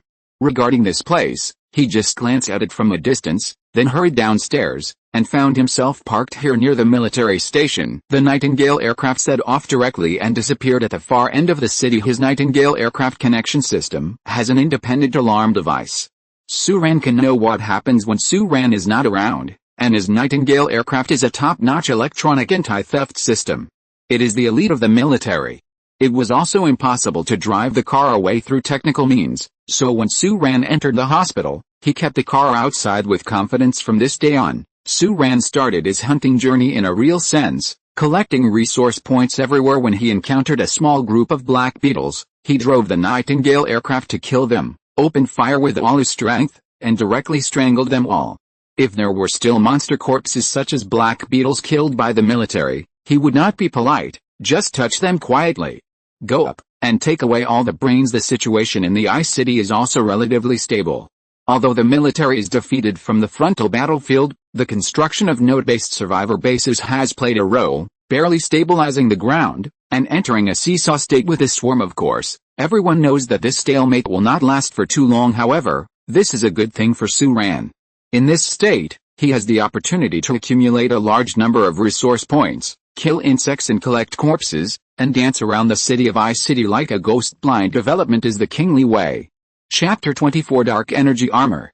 July 3rd, night. Su Ran was driving the Nightingale aircraft through the city. The sky's dark red, the streets and alleys are full of burning flames, the buildings are mottled and dilapidated, the streets are filled with scrapped vehicles, and the air is filled with a stench of blood and monsters. It has been a week since the apocalypse broke out, but the city has shown signs of fatigue as if it had been through a long battle. In the streets and alleys, behind some mottled and broken windows, some swaying figures can even be seen. They huddled in the shadows behind the windows, staring at everything outside with fearful and frightened eyes. Over the past few days, Su Ran hunted the Black Beetle on the one hand, and on the other hand, he became thoroughly familiar with the Nightingale aircraft. In the previous life, Su Ran had driven several helicopters, so the familiarization process was quite fast. The more proficient the weapons and equipment, the more efficient it is to hunt and kill black beetles. These days, Su Ran has gained a lot, gaining more than 300 resource points. With so many resources, Su Ran is not ambiguous. Most of them are used to make ammunition. No matter how much his Nightingale aircraft can hold at one time, he is prepared anyway. As long as he does not release it from the system, he does not need to worry about the pill storage problem. On the other hand, Su Ran customized a battle armor for herself.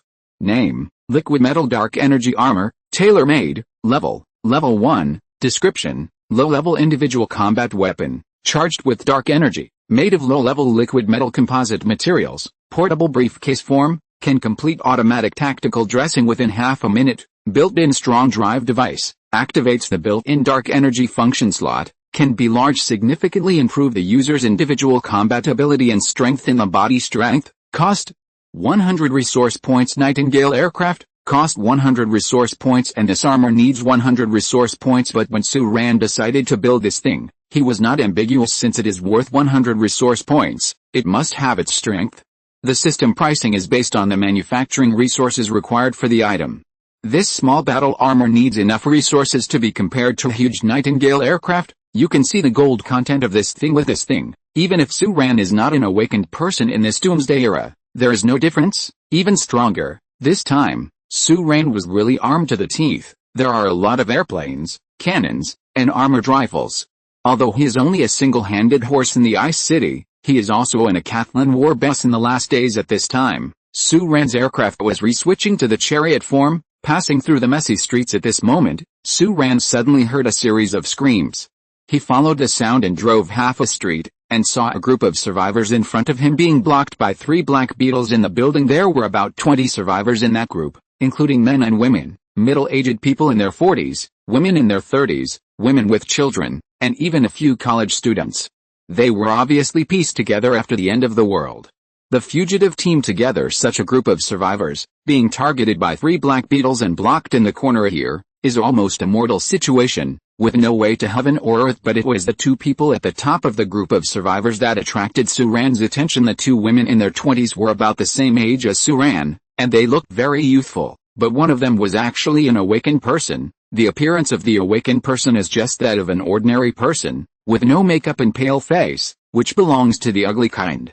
At this time, he is standing in the front, throwing icy cold air from his palms one by one, freeze the black beetles, forcing them to retreat again and again. Those 3 black beetles hadn't captured here for a long time. That awakener is obviously an ice-type awakener.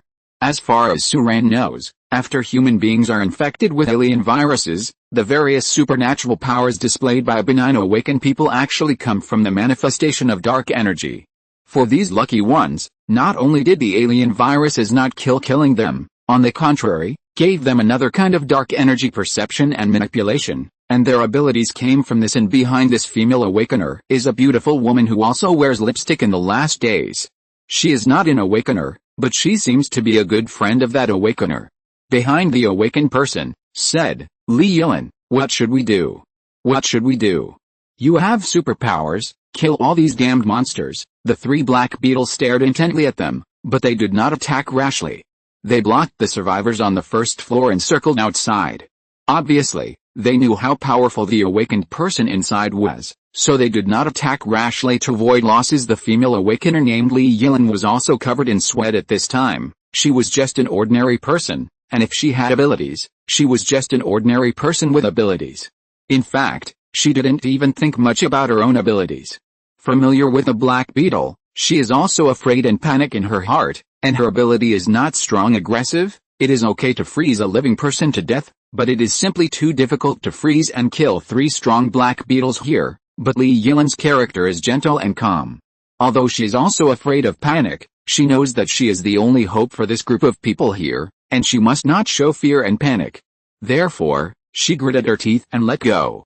With a slow tone, he said, It's okay, with me, this monster can't be killed. Speaking of this, Li Yilin glanced at the woman behind her again, and said in a low voice, Don't be afraid, Yuan Xiaozu, we are best friends for life. I will definitely protect you. Even if we die, we will die together. Hearing this, the woman named Yuan Xiaozu turned pale, and the hand that was tightly holding Li Yilin's sleeve loosened instinctively. Obviously, she didn't quite agree with this saying, good girlfriends, let's die together. As if aware of this, Li Yilin bit her lip and said in a low voice, Xiaozu, go and see if there is any other way out behind here or the basement, looking for other exits. In fact, other survivors have already done it, but this is an old building. The store in the front only has such an exit, but there is a window in the back, but it is also blocked by the anti-theft grill. Li Yilin asked Yuan Xiaozu to retreat, but she didn't actually ask her to find other ways out, but Li Yilin knew that she was at the front. And if the bugs really came in, she would die first. If Yuan Xiaozu was allowed to hide in the crowd, if the Black Beetle rushed in and there was chaos, she might still be able to escape from here and have a chance of surviving. Chapter 25 The Plastic Sisters. Hearing Li Yilin's words, Yuan Xiaozu is not a fool, so she understood what Li Yilin meant, and she really let go of her hand slightly. Wanting to retreat, Li Yilin pursed her lips, feeling a little uncomfortable. She and Yuan Xiaozu are classmates and colleagues before the end of the world. They have been good friends for more than 10 years. From the bottom of her heart, she also hopes that this good friend of hers can stand behind her, but death of one person is better than death of both of them. Be strong. Li Yilin could feel that the eyes of the 3 black beetles were almost fixed on her. She, a protruding awakener, has become the target of these monsters. No matter what, she can't escape, and these black beetles can only live and die. Although she also wants to help everyone here, in the bottom of her heart, she still hopes that her friends can live first. The survivors in the store on this floor all looked panic-stricken. A radical man found a gas tank and said angrily, why don't we detonate this thing and fight these monsters? Some children were already crying. The child's mother hugged him tightly and sobbed silently. Although the Black Beetle failed to kill for a while, the current stalemate is waiting for death. which can infinitely arouse the fear in people's hearts. But at this time, Yuan Xiaozu quietly let go of Li Yilan's hand. She wants to live. What kind of friends? Best friends? How many years of relationship? Are not as important as the word survive. Moreover, her thoughts and views are completely different from Li Yilan's. You are an awakened person. If you can protect me, then we are friends. If you can't protect me anymore, and you can even bring me danger, who wants to be friends with you again? I can survive by hiding in the crowd. Why should I stand in front of you and wait to die? But at this moment, from the side, there was a loud, earth-shattering sound. The side wall of the store they were in was smashed through, and a black beetle rushed into it like a mad bull with billowing smoke. It turned out that there was actually a fourth black beetle in the field, which had been dormant for a long time. At this moment, it suddenly launched an attack from the side, and instantly entered the crowd of survivors, causing chaos in an instant. And the 3 black beetles outside were waiting for this opportunity, and they jumped out from their positions in an instant, howling and killing them. Li Yilan changed color, raised her hand, and the cold air surged. The first black beetle's carapace instantly filled with frost and then froze. Its movement slowed down suddenly and began to become stiff, but the other 2 black beetles were jumping over their frozen companions, whizzing up and killing them, advancing side by side. Almost in an instant, they were about to kill Li Yilan. These 3 black beetles have a clear purpose. They must kill the awakened person first. As for the other survivors, as long as the awakened person dies, the remaining survivors will all be lambs waiting to be slaughtered. Li Yilan gritted her teeth, and immediately turned her hands, ready to intercept the remaining 2 black beetles. But what she never expected was that at this moment, Yuan Xiaozu behind her pushed her hard. Li Yilan never expected this, and Yuan Xiaozu used such great force that she was pushed forward several steps staggeringly, almost hitting those black beetles head-on, and the 2 black beetles did not hesitate, and immediately called at Li Yilan. And Yuan Xiaozu took advantage of the fact that the 3 black beetles at the door were all attracted by Li Yilan, and ran out directly from the main entrance. As if to avoid embarrassing his conscience, he still shouted, "Run! Run from here!" It seemed that everyone followed her and ran out from here, and she was not the only one who used Li Yilan's life to survive. Li Yilan's face was pale. At this moment her brain was in chaos. Various thoughts flashed. However, the first black beetle had almost reached her face. With its saber raised high, it was about to kill this woman on the spot at this very moment. But at this moment, pieces of blood suddenly exploded from the black beetle's body, and the whole body was thrown out by the sudden powerful firepower. The sticky corrosive blood spattered wildly, almost falling on Li Yilan below. Fortunately, at this time, the mother with the child rushed out and took the dazed Li Yilan back a certain distance. And at this moment, many people in the field all followed the sound and turned their heads. Several black beetles stopped the slaughter in an instant with extreme vigilance, howled like a demonstration, and all faced the same direction accompanied by the buzzing of the anti-gravity engine. Su Ran's Nightingale aircraft is approaching from an ultra-low altitude. Su Ran was still a little late. Many of the survivors had already died, but the positions of the 4 black beetles had been accurately marked by the aircraft's thermal radar. In the first round of fire, Su Ran was the first to rescue them. The next one is the Awakened one. The Awakened are the wealth of mankind. Although the current Awakened are generally weak, in the future era, many Awakened will be the mainstay against the swarm. Su Ran has never been a jealous person. Since there are Awakened people here, he must help. These 4 black beetles are not Su Ran's opponent at all. In order to avoid hurting the survivors below, Su Ran switched the automatic firing mode of the cannon to manual firing, and shot and killed the black beetles below. The frozen black beetle and the black beetle hit by Su Ran's sudden fire were the first to be shot and killed.